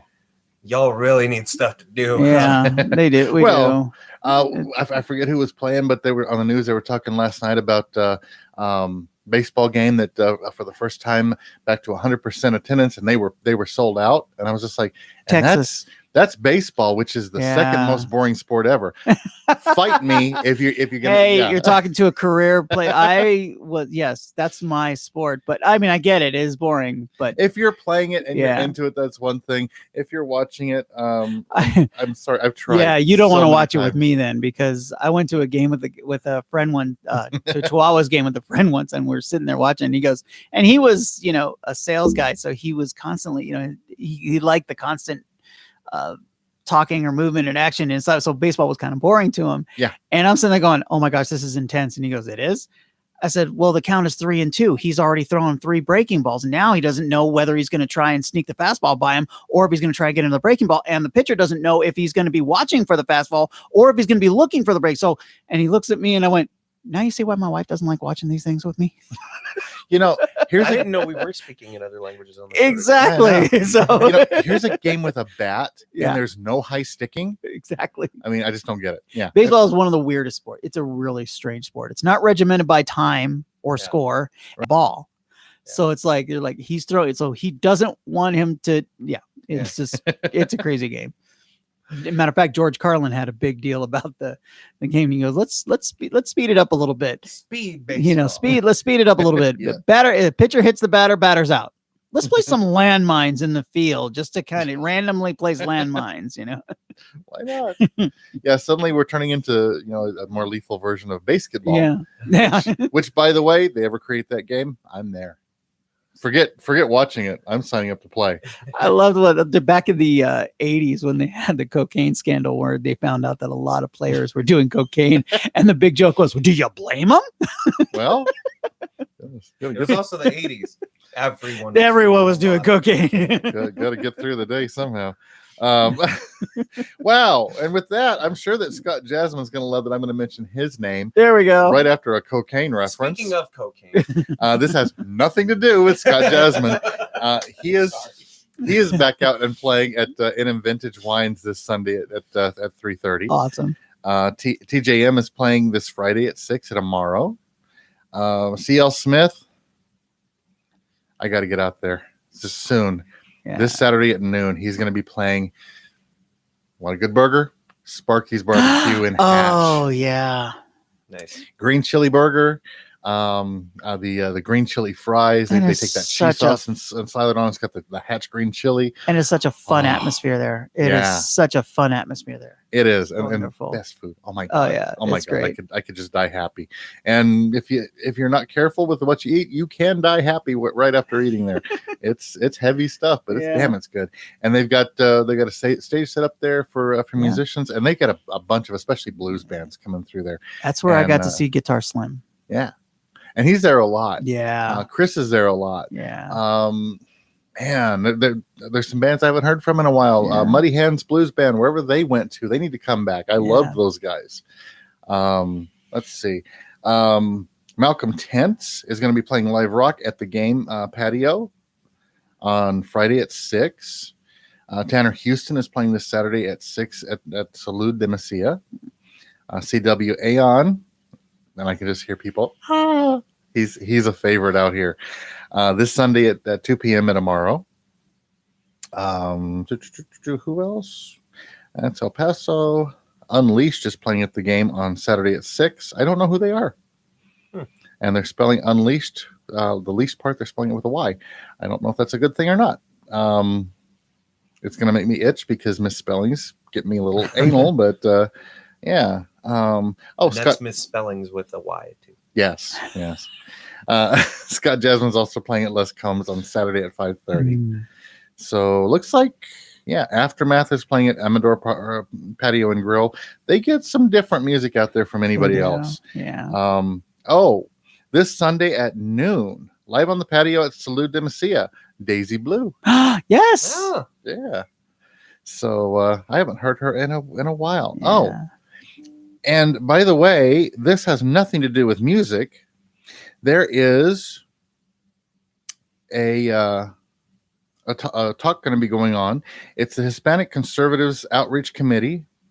They're going to be giving a speech at the Grapevine Plaza here in Las Cruces at 6 p.m. tonight. And I bring this up because NMSU professor David Clements is going to be doing the speech. And the reason I bring this up is that David Clements is a friend of mine that I got involved with him when he was running for Senate against Tom Udall the last time around 2014. And real great guy. And haven't talked to him in a while, so that might be something to kind of sneak out to see. He got rid of his handlebar mustache. Thank you. Thank you, David. I think I made too many jokes about tying women to the railroad tracks, which had a group of people. I gave a speech. I'm a political guy. I gave a speech to a political group in Alamogordo, and he came out to support me on that. And afterwards, I came up to him, and they knew him as the guy that ran for the Senate. They knew him as working in the DA's office out there. And I made a joke about a slightly whiplash joke about his mustache, and everybody just froze and got silent for a minute until he started laughing. We've known each other for quite a while, so. I wouldn't make that sort of joke at somebody I thought it was going to hurt their feelings. Right.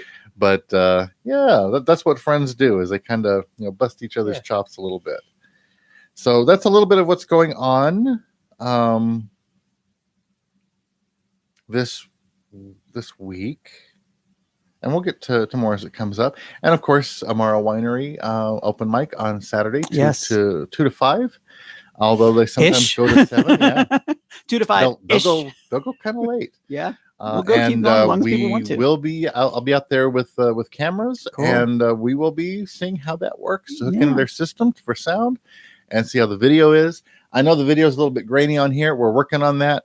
Sound we need to kind of get figured out first. The video I'm still playing with. This camera will do incredibly sharp video, but there's something with YouTube. I've got to figure out how to do it right. I think it has to do with the bandwidth thing, but I'm not sure.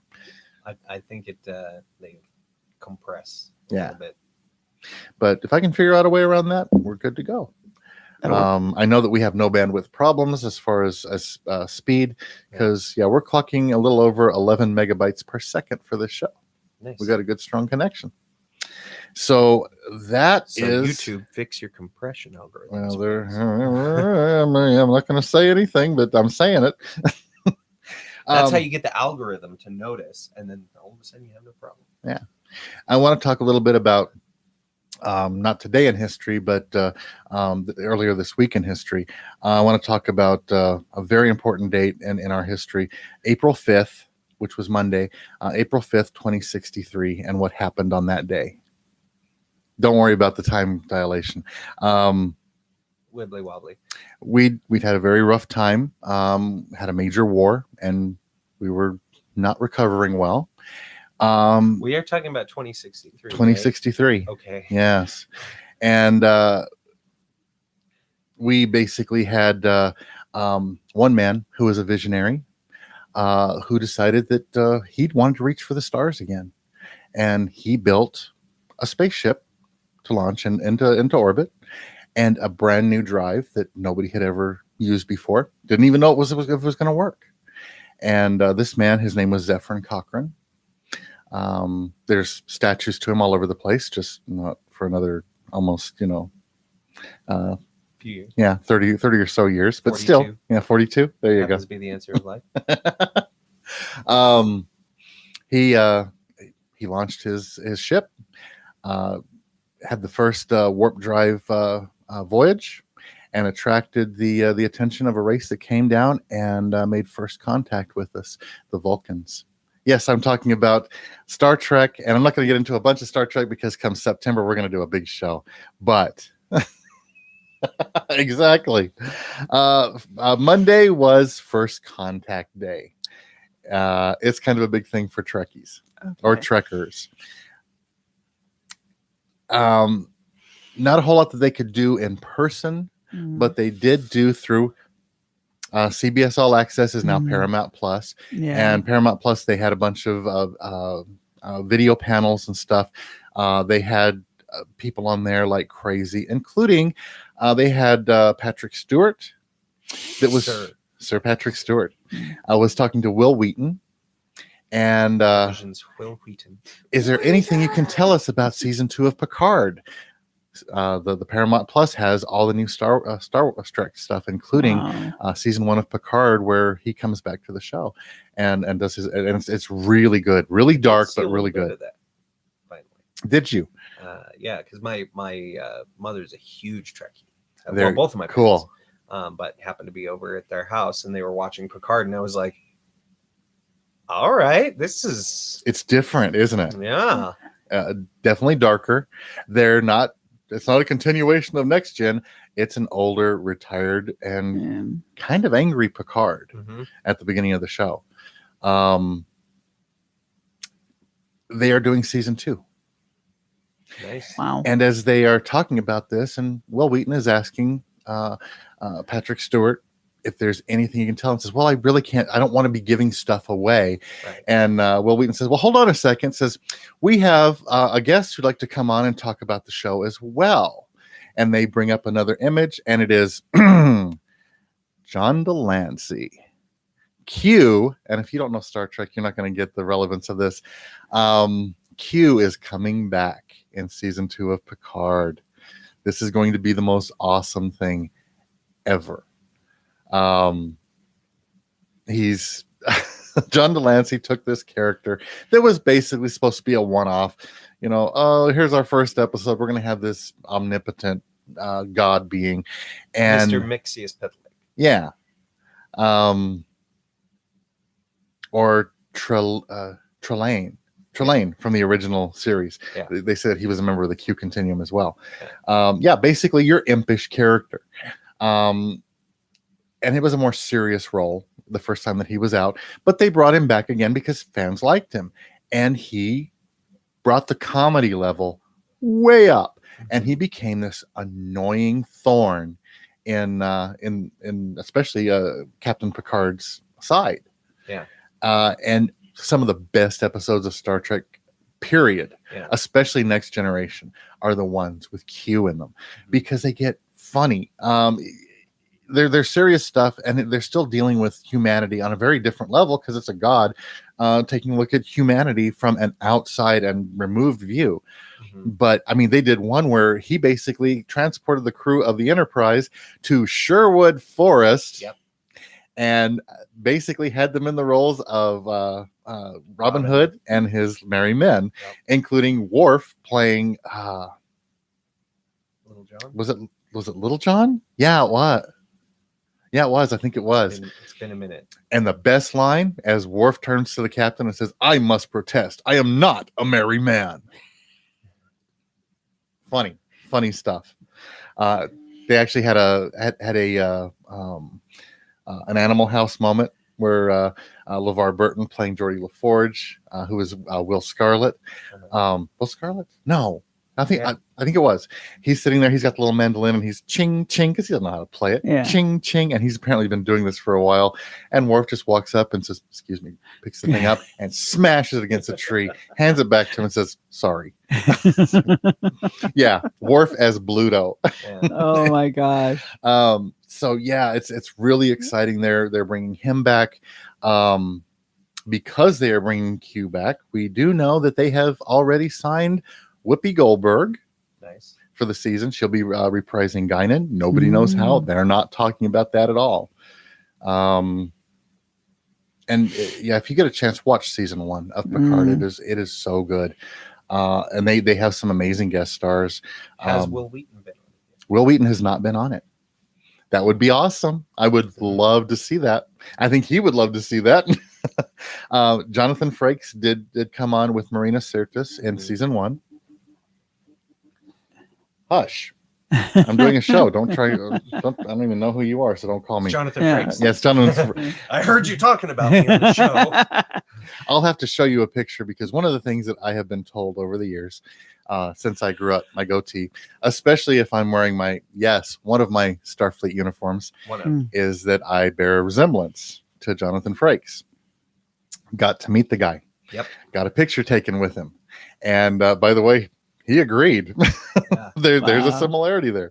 And, he's gotten older. He's gotten a little grayer. I've gotten a little grayer. It's kind of one of those things that it annoyed me at the time. And now it's like, it's kind of a cool thing to be able to tie to. It's going to be a neat season. And, season 1 had Jerry Ryan come in as 7 of 9 and just did an amazing job. What a badass woman she can play.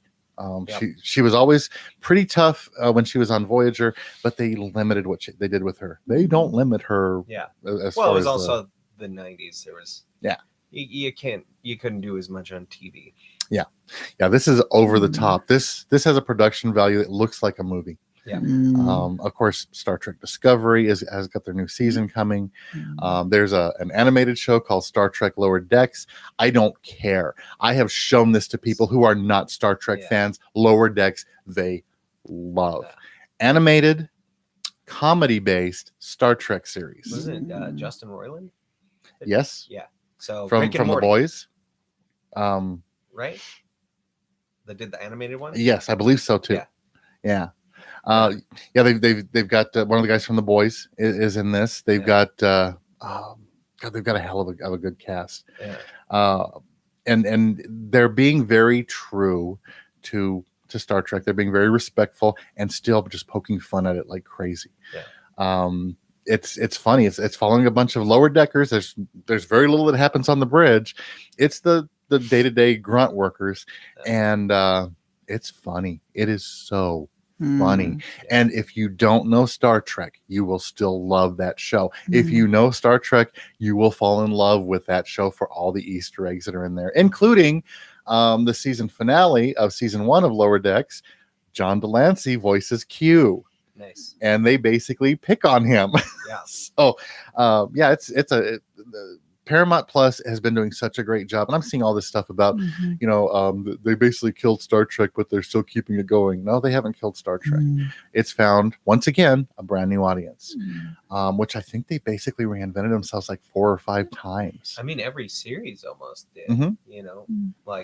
Going from Next Generation, which was this for me my favorite series. And then you went to Deep Space Nine, which was an entirely different series. Yes. Entirely different show. They're not going through space. They're on a station. They don't travel anywhere. And that it's about the space station. And I loved Deep Space Nine. And I grew up watching reruns of the original series and loved it. My favorite is still Deep Space Nine.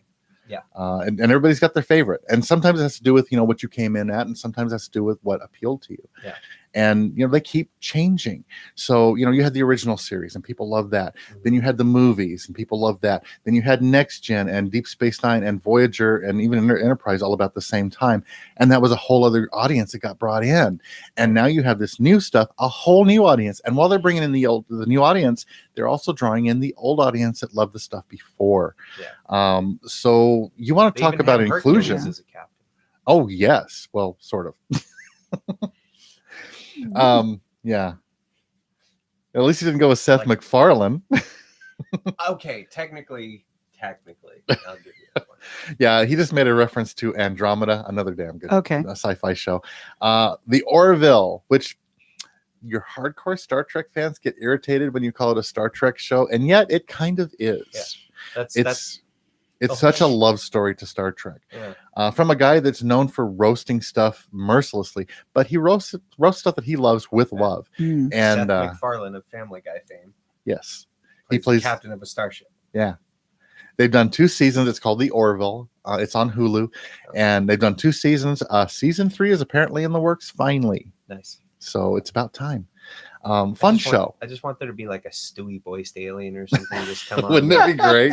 So Captain Brian, Meg, I'm going to blow up your planet. What? You're not even making any sense. No, listen. I'm going to blow up the planet Lois. I guess. Hey, he's having trouble making connection on the view screen. Captain. What? Hey.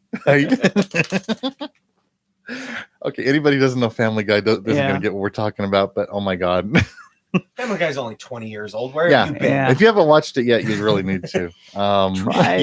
Hey, I put off watching that show for a long time. I was like, this is too stupid even for me. And then I figured, no, it's not. Yes, it is dumb at times, but it's kind of dumb fun. I haven't watched it in a while, but I used to watch it all the time because it was the type of show you could just put on in the background. Oh, yeah. Just like, you know what? I don't even like every so often you'll get a joke in here or there. You'll laugh and go back to what you're doing. Oh, for sure. And we're going to get more into Star Trek come September because I've got some ideas for some stuff to make the show kind of interesting and different. And yes, I will go through my wardrobe and decide which uniform I want to wear because I have a few. We're going to play the theme and have a battle to the death. Yes. Someone will double axe handle together. I will pull up my mechless and my batleth. And I'm actually not joking that I have those. That's awesome. How bad is that? You're talking to someone who watched a bunch of people lightsaber fight across from his job the other day. Oh, It's yeah. not that bad. Yeah. We announced that they were going to be meeting and doing that. I never got down there to check that out. They've been out there. Yeah. They were just out there, cool. Monday night, I think?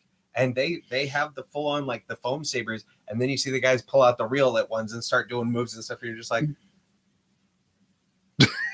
this is my job. Yeah, I get paid to be in a place where I'm watching people have a nerd fight across the street. Yeah. Yes, and it looks awesome. One of the neat things I did want to bring out with First Contact Day, one of the groups they had on was a group of women in Trek, which you want to talk about a show that has been inclusive for the most part without overly trying. There's some social justice gotten into modern Trek, but for the most part, it's just something that's been organic from the beginning. People coming together of all different origins, and it's a cool thing. This woman's panel, they were talking to Sonequa Martin Green, who plays Michael Burnham in the new series. Yes, it's a woman named Michael, and it doesn't take you long. You get over that name problem because it fits her very well. Very cool character, very cool actress. She is a fan. You will find a lot of people starting in Star Trek that aren't fans when they start. Yeah. You know, they were asking Jonathan Frakes, what was your first interaction with anything Trek? And he says, well, I met Sir Patrick Stewart on the lot, and he asked me for directions to the Star Trek set, and I had the map there, and he says, so are you on the show too? I says, yeah. He says, that was my first interaction. That's kind of typical. With Sonequa, she was involved. She's been a fan for a long time. That's awesome. And she got a message from Nichelle Nichols when she first started. And basically, Nichelle Nichols told her, says, this is yours now. Yeah. Take it on. Which is huge. Nichelle Nichols, who played Uhura in the original Star Trek. I've got to meet her twice. Gorgeous. I mean, I don't care how old she gets, gorgeous. And such a classy, neat lady. Who, by the way, was going to leave Star Trek after season 1. The reason she didn't is she got a message from a phone call, actually, from Martin Luther King Jr. Told her, please don't leave the show. You're doing something that no black woman has ever done before. And this is going to be a huge thing. So she stayed on because, well, civil rights icon asked her to. Yeah. And we'll get into more of that as we go on. But I don't want to nerd too much about Star Trek, but it's real easy for me to do. That's one of my top things. But yeah, First Contact Day this Monday. It was cool. I watched all the online stuff, and that was about it. I need to pull out and watch First Contact again because that movie is just awesome. Was it First Contact? No, I don't think it was First Contact that had the Return of the Borg Queen. Yes, that was First Contact. Yes. And they get Data. Yeah. And they actually had Alice Krieg on one of these panels. Oh, nice. Oh, and man, she's such a neat lady. So fancy, English fancy. Yeah. But man, she gets in there and she's listening to these stories. And you can just see this big smile on her face as she's remembering all this. And it was obviously a fun time for her, getting to play the big bad and not human. And she was so good at it. The makeup and the costume in that film, because that was one of the first films that I remember going to Star Trek films that I went to see in theaters with my family. And I didn't know a lot about Star Trek. Like I'd seen some of the Next Generation, but I was younger. I'm 100. Well, I didn't know much of it because I grew up being a Star Wars fan. Right. Like, I like the lightsabers and shooting ships and stuff. Well, Star Trek is a very different experience. Very much so. It imagines a world in which there is no human on human racism. There's alien racism. Yes, a lot of it. But it's never about the color of people's skin. And a world that imagines like no need for money. There is money, but you don't need it. Right. Meanwhile, Star Wars is pew, pew, and I was down for it. And Kessel runs. Yeah. Yes. What is it? 12 parsecs, which is a unit of distance. Yeah. Not time. Still sounded good. Yeah. And by 12 parsecs. You mean you shortened the track? But the one episode of Picard that I did see had him traveling to a Borg cube. Yes. And he has this brief flash where he's back into the fold and has a brief flash, and there's the Borg Queen on the screen, just like from the film. And I was just like, it was that Captain America moment of, I understand this reference. Yes. Oh yeah.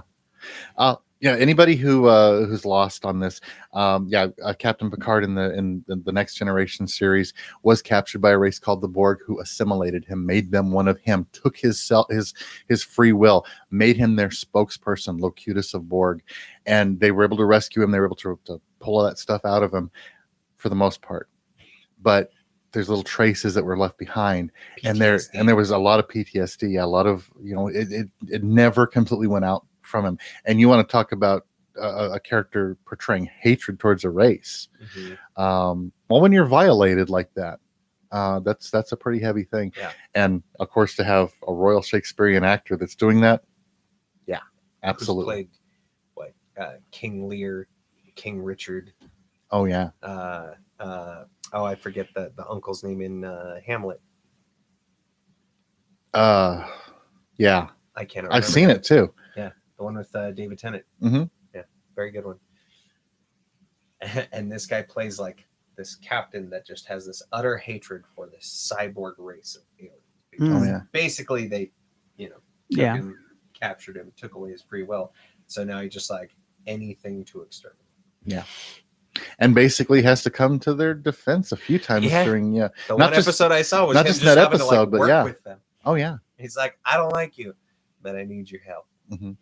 But yeah. So yeah, it's a brilliant show. It really is. And I know you've got Paramount Plus, so yeah. Next time you and your wife are looking to watch something, just kind of slip that on there and see if you can get it by her. Let's try it. Don't tell her that I said that. We'll keep it a secret. I don't know much of the lore of Star Trek, but I know that Picard was pretty entertaining. Episode that I saw. Well, my folks, when I was little, used to go bowling on Saturday nights, and when they would come home, that was night we get to stay up late because they were syndicating the original series. I'd watch original series with them and then go to bed. So I went to bed with fresh Star Trek in my head. My uncle was a huge fan. When he died, that was my way to connect with him. And like I say, I'm 100. I saw the very first Star Trek the motion picture in theaters when it first came out. So it's been kind of ingrained with me for a very long time. And crappy movie, but still awesome for the time.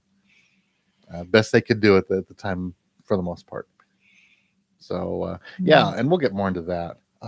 Let's see. Well, we got a few minutes. So you've talked a little bit about some of the books that are coming to the shop. Anybody who's coming in, what would you suggest to them this week that kind of stands out with you?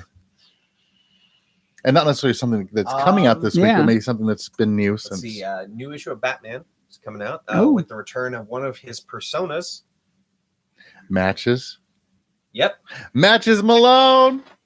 I believe How bad it is was that? with issue 106? 106 or 107? I don't remember the number now. But yeah, the Matches Malone has returned as a Batman character. This was basically when Bruce Wayne would put on a little disguise and become a knockaround guy and go into the seedy underbellies of Gotham and he'd be a thug for hire. He'd slick his hair, put on a fake mustache, sunglasses, and a matchstick in his lip. With the trench coat and everything. Yeah. So he was way ahead of Clark Kent and Superman with just the glasses. Yeah. He was going all out. So we got Batman. What else today? New company that people are getting very hype about. They have some interesting decisions. Bad Idea Comics is a newer indie publisher. They put out ENIAC #1 a couple weeks ago, or about a month ago. It sold out in like 30 exactly seconds. A month ago. Yes, it was, because it was the last time I was on the show. Yeah. Issue 1 sold out in like 10 seconds. Wow. ENIAC #2 comes out today, and the #1 issue for Tankers, which brief pit. No, I didn't know anything about ENIAC. I'm sorry. There's a lot of comics to read. There is. Sue me. Tankers comes out today, which the briefest premise that I'm gathering is mechs versus dinosaurs. Sold. Yeah. Oh, hell yeah. And the #1 issue hits shelves today. These are both from Bad Idea Comics. The interesting choice that they have is that, and I'm kind of down with this. There's a trend in comic books to, be the collector side, and you'll have that person that, like when Last Ronin came out for Ninja Turtles, bought 3, 4, 5 issues. Yeah. And I'm gonna read one, and then the other 4 I'm gonna keep, and Put 'em away. I'll buy a house on it one day. That's great. Yeah. That's you. Go for it. ENIAC, they put a limit of 1 per customer. Every store can, and this is not just with ENIAC, this is with Tankers now. And this is with ENIAC #2. Their comics, I can only sell you 1 copy of each. Because they don't want people having to do they don't want to see it skyrocket on eBay where it's people, trying to resell and scalp and stuff. And especially people now, 3 weeks in that are paying, $40 and $50 for a comic book. Well, we're already seeing this when you have Pokemon is going insane. Wow. On the internet with resell to the point where even Target now has stepped up, and they will not, if you are there to buy Pokemon cards, when the guy who comes to stock their shelves, if you are there to buy them, they make you wait in the grass outside. Because the people stocking the shelves are legitimately scared for their lives because these people are so rabid because they're going for so much online. So people buy armloads of this stuff, turn around and sell them for more online. Right. Problem is that raises up the demand, which drives up the prices, and then people get mad when they come in to my store and they're like, well, why is this so expensive? Because you bought it all and sold it on the internet. Yeah. Don't get mad at me because you did this. Yeah. And something else to think about when demand goes up like that and you're selling like that, what do these companies do? They start making more. Yeah. What's going to happen eventually with that? Eventually the value starts to drop. Yeah. And it doesn't drop gradually usually. It usually, let's see, do you remember a certain crash in the comic world? I do. The fall of the comics in the mid to late 90s and early 2000s, where Marvel started selling off all of their properties to the likes of Fox and Sony just to stay in order business, to stay afloat, because people bought 5 or 6 copies of every book that came out, like X-Men #1, which sold over 1 million copies and is worth $3. I still have a bunch of copies at the shop if you want one. Yeah, it's a great book. It is, and it's gorgeous inside and Jim out. Lee and I always forget his name, the writer. Claremont. Yeah, Claremont came back for that one. Yeah. It's basically not worth the paper it's printed on. No. And you know what? Here's the other thing. I've been a fan of Magic the Gathering forever. It's funny because I get to be the Obi-Wan. Because I've followed Magic the Gathering forever. Magic has always had this thing where there's like, oh, this card is $800. It's a piece of cardboard this big. Yeah. You get into fetch lands and stuff like that. Black Lotus sold for $500,000. Yeah. Yes. 1 card. And they're like, oh, this Charizard, this Rainbow Charizard, $800. You fool, you poor sweet summer child. It's $800 now. And only if you can find somebody willing to pay it. All of these and be like, I'm going to buy a house on this, and you're going to wait a month, and all of these cards are going to tank, and then you're going to have a house full of useless cardboard. Yep. So enjoy that. Maybe I'm a little bit snide. I'm also a realist. You've seen it. I've seen it too. I've seen it happen. I get people still asking me, oh, do you guys buy baseball cards? Why don't you buy baseball cards? Why? I don't know sports. Yeah. I'm not going to buy something I don't know. If somebody brought in like a Mickey Mantle rookie card, that's always going to be worth a fortune. Right. But I'm going to send them to a guy who knows what that value is. Yeah. Because I'm going to offer you $5. Oh, it's worth more than that. Well, I don't know that. So you need to find someone who does. Right. Oh, yeah. It's why, just a word of advice, anybody wants to get into collecting for investment on comics, your best bet, Golden Age, Silver Age. Yep. Buy the old stuff. They always go up in price. Yeah. Well, and the older they become, the fewer there are in Yes. circulation. That's the whole point. Yeah. So what that idea is doing is 1 per customer. So that way you don't have people stockpiling. You Right. don't have people coming up going, "Oh, I bought 10 copies of this." Because what it's also doing is it's making them print more, which then devalues the ones that already exist. And the thing is, if you want to build and maintain a following, you want as many people as possible reading your stuff. If a handful of people are snatching it all up, that's not working for you. Yeah. So I think it's a really good a business model. Yeah. Now, on the one hand, you got to keep the lights on. So other than that, because it was mandated by them, I don't really put a limit on people. Right. The limit is your bank account. Spend responsibly. Yeah. However, also think about other people. You know, like maybe there's a little kid who wanted to get Batman this week. Yeah. If you bought 3 copies of it, that means that there's 2 other people that probably didn't get one. Do you remember there was a video at the beginning of the quarantine lockdowns in March, and it was a woman.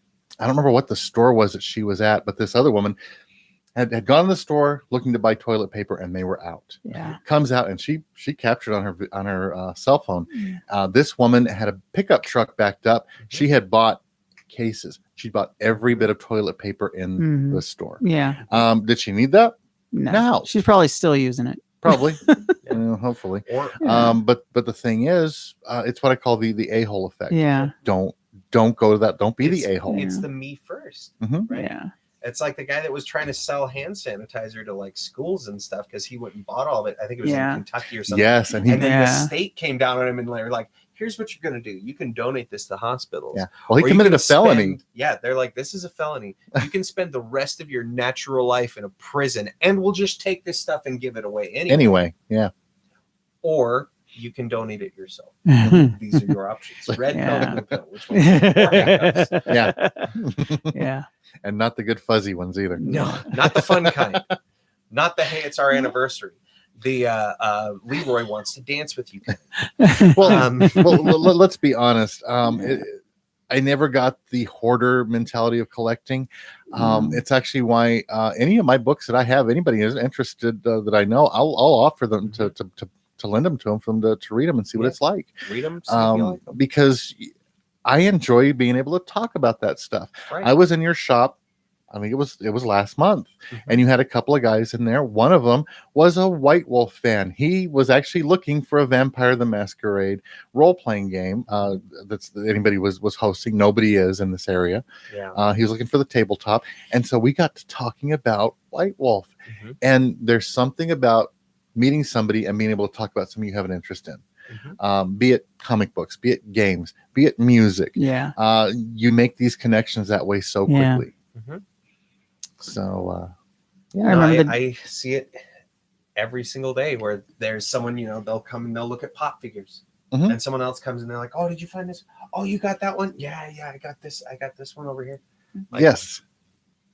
There were the days where, and I remember back when I was younger, and then they said, if you buy a comic book, you got to buy 2. Yes. One you read, one you put away. Yeah. I hated that. The thing is, like, at the time, comics weren't printed in such a high quantity that's what made it collectible. Yeah. So in the in the 12 cent, 15 cent original covers, a lot of those are worth money now. The people who did buy one and keep one at that time, that time had money. But nowadays, it's different because there's so many. They're printed in such high, like in mass. If it's still worth the cover price in a few years, you're lucky. Yeah. Like, buy it to read it. These are stories that someone put work into. I had people come in and buy. Like I said, I could only do 1 copy of ENIAC to anybody, but we had people buying like one of every cover for Berserker. Yes, which we mentioned earlier at the top of the show. And then they review bombed it. Right. Everyone said like, "Oh, this thing is like." First of all, let people like things. Let them like what they like. Yes. Number 2, this is somebody's hard work on a new series. And I'm sorry, anybody who slams a comic on the first issue, you're dealing with a very short period of storytelling, because they're not that long. Very little writing compared to you just gotta have room for the artwork. You're not getting into the story good. What are you doing going after that in the first issue? it's such blinders Mhm. that it's saying you didn't like Star Wars when all you saw was the opening crawl. Yeah. Like, It's- well, it's of course re- you didn't. You didn't see the whole thing yet. It's reading. I'm out of here. Yeah. Same sort of thing. Yeah. And by the way, I thought the rhythm, the pacing of Berserker's pretty damn good. Yes. For those not in the know, I think I mentioned it last time, but imagine like Wolverine and the Highlander starring Keanu Reeves. Yeah. I was getting vibes of my Valiant days of Or Eternal Bloodshot. Warrior. Yeah, Eternal Warrior. Mhm. Like It. Yeah. I mean, he's a hardcore dude. Yeah. One last thing since you mentioned Yes. Funkos. There is a new Guinness World Record. Dave Mabane from Knoxville, Tennessee, now holds the world record for his collection of Funko Pops. Oh my gosh. Yeah. It's not bad. He only owns 7,095. Hey, that's got to be yeah. like all of them. Yeah. Funko is dangerous. Yes. And by the way, all of his are boxed. Oh, wow. It's just Oh. nuts. Oh my god. Wow. He needs a warehouse Oh. for these. Yeah. I'll have to show a picture or something. Anyone who's been to my house, I don't collect a lot of Funko Pops, just the Mhm. things that I really like.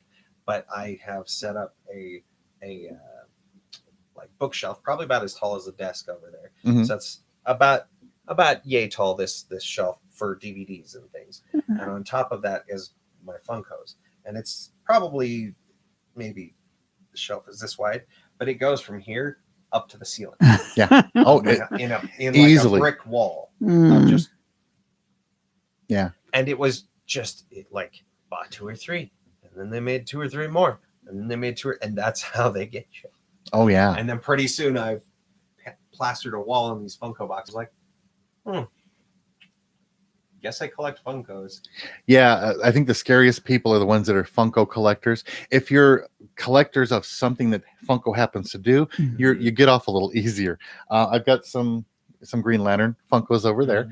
I've got a pretty good collection of Batman Funkos in another room. Yeah. But yeah, you can. They do everything. They're doing a series of movie director Funkos now. Yep. Wow. It's insane. They did. There was a show on Kevin Smith did a show called Comic Book Men, where he owns a comic book shop in New Jersey. And it's Silent Bob's Secret Stash, and it's run by some friends of his, and it's a serious running store. But they were doing this reality show. That was a great reality show because they bring in guests. They'd have people show up. Stan Lee showed up on one of them. Nichelle Nichols. Adam West showed up. Adam West is a blast. The 1966 Batman. Yeah. He was so funny. Yeah. I cried when he died. Yeah. But where was I going with that? Funkos. Yes, they have Funkos of all of those guys from the shop. Wow! And they actually flew them out to California for a special unveiling at the new Funko Museum, which is just over the top. Oh my gosh! This is huge, and this is basically a guy that started off. He wasn't happy because he wanted a bobblehead that didn't exist, so he decided to make it. Yeah, and people liked it. He made a bunch. So his friends, he gave them to some friends, and he started selling them. This big money guy found out about this and basically offered to be partners with him, and it just exploded into what it is now. What I find funny is they make these about so many characters. They've become self-aware to the point where their April Fool's Day joke this year was their mascot. I think Buddy is his name. Come with a vehicle. And the vehicle happened to be a Funko ship full of shipping containers. And green color. That's awesome. It was literally the boat that was stuck in port. They did a Funko Pop mock-up, and they're like, yeah, coming out soon. We got this Funko Pop. I was like, they did. I would have Harry bought Potter that. and the audacity of these people. And they were like, no, it's an April Fool's. We wouldn't be that crazy. Yeah, unless people want it. Oh, I would be there. I'd be there for that. What's the big line? Shut up and take my money. Yeah. It would be the only Funko Pop that you try to get into the room where your collection is, and it would get wrecked in the hallway. Yes. And stuck. Oh yeah. Oh my gosh. And yeah, whatever you're into, they've got Funko. Yeah. So it's real easy to get into those. I have a set of the Justice League in my living room that it's not the Justice League. It's cosplayers. It's the cast of the Big Bang Theory dressed up as the Justice League. Oh my gosh. I do have one. A friend gave me one of Jimi Hendrix. Nice. Yes. So yes, they did the whole Rocks series. Mm-hmm. So I just I'm sitting there going, I have no idea what you're talking about, and I look up and I realize, oh my gosh, I have one of those. You've got one of those. I do have one of those. Like it's at that level where like so many people have them. Yeah. Yes. Don't like. It's become part of our consciousness as a nation, well, as a world. It's huge, and he's pushing for this guy in Knoxville's pushing for 8,000. Wow. I was like, dude, you don't have to push that hard because they're there. Yeah. Even the cheapest Funkos, that adds up fast. Yeah. Yeah, I did not realize there was a whole secondary market for Funko Pops until about a year ago or so. We had it was over a year. My goodness, I forgot about the time jump.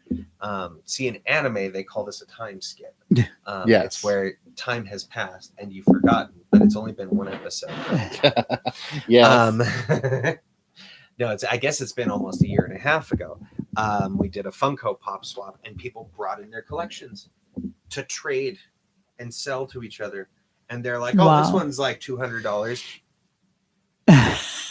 It's a little tiny, How many? Yeah. They're like, "Oh yeah, this is one of the cheap ones." Oh my Lord! Oh yeah, you finally made it on the show. We're gonna make him up. We're gonna put him on the show since we're talking about it. Yeah. There we go. Right on the couch. Yeah. He's heavy. Yes, I had Coño.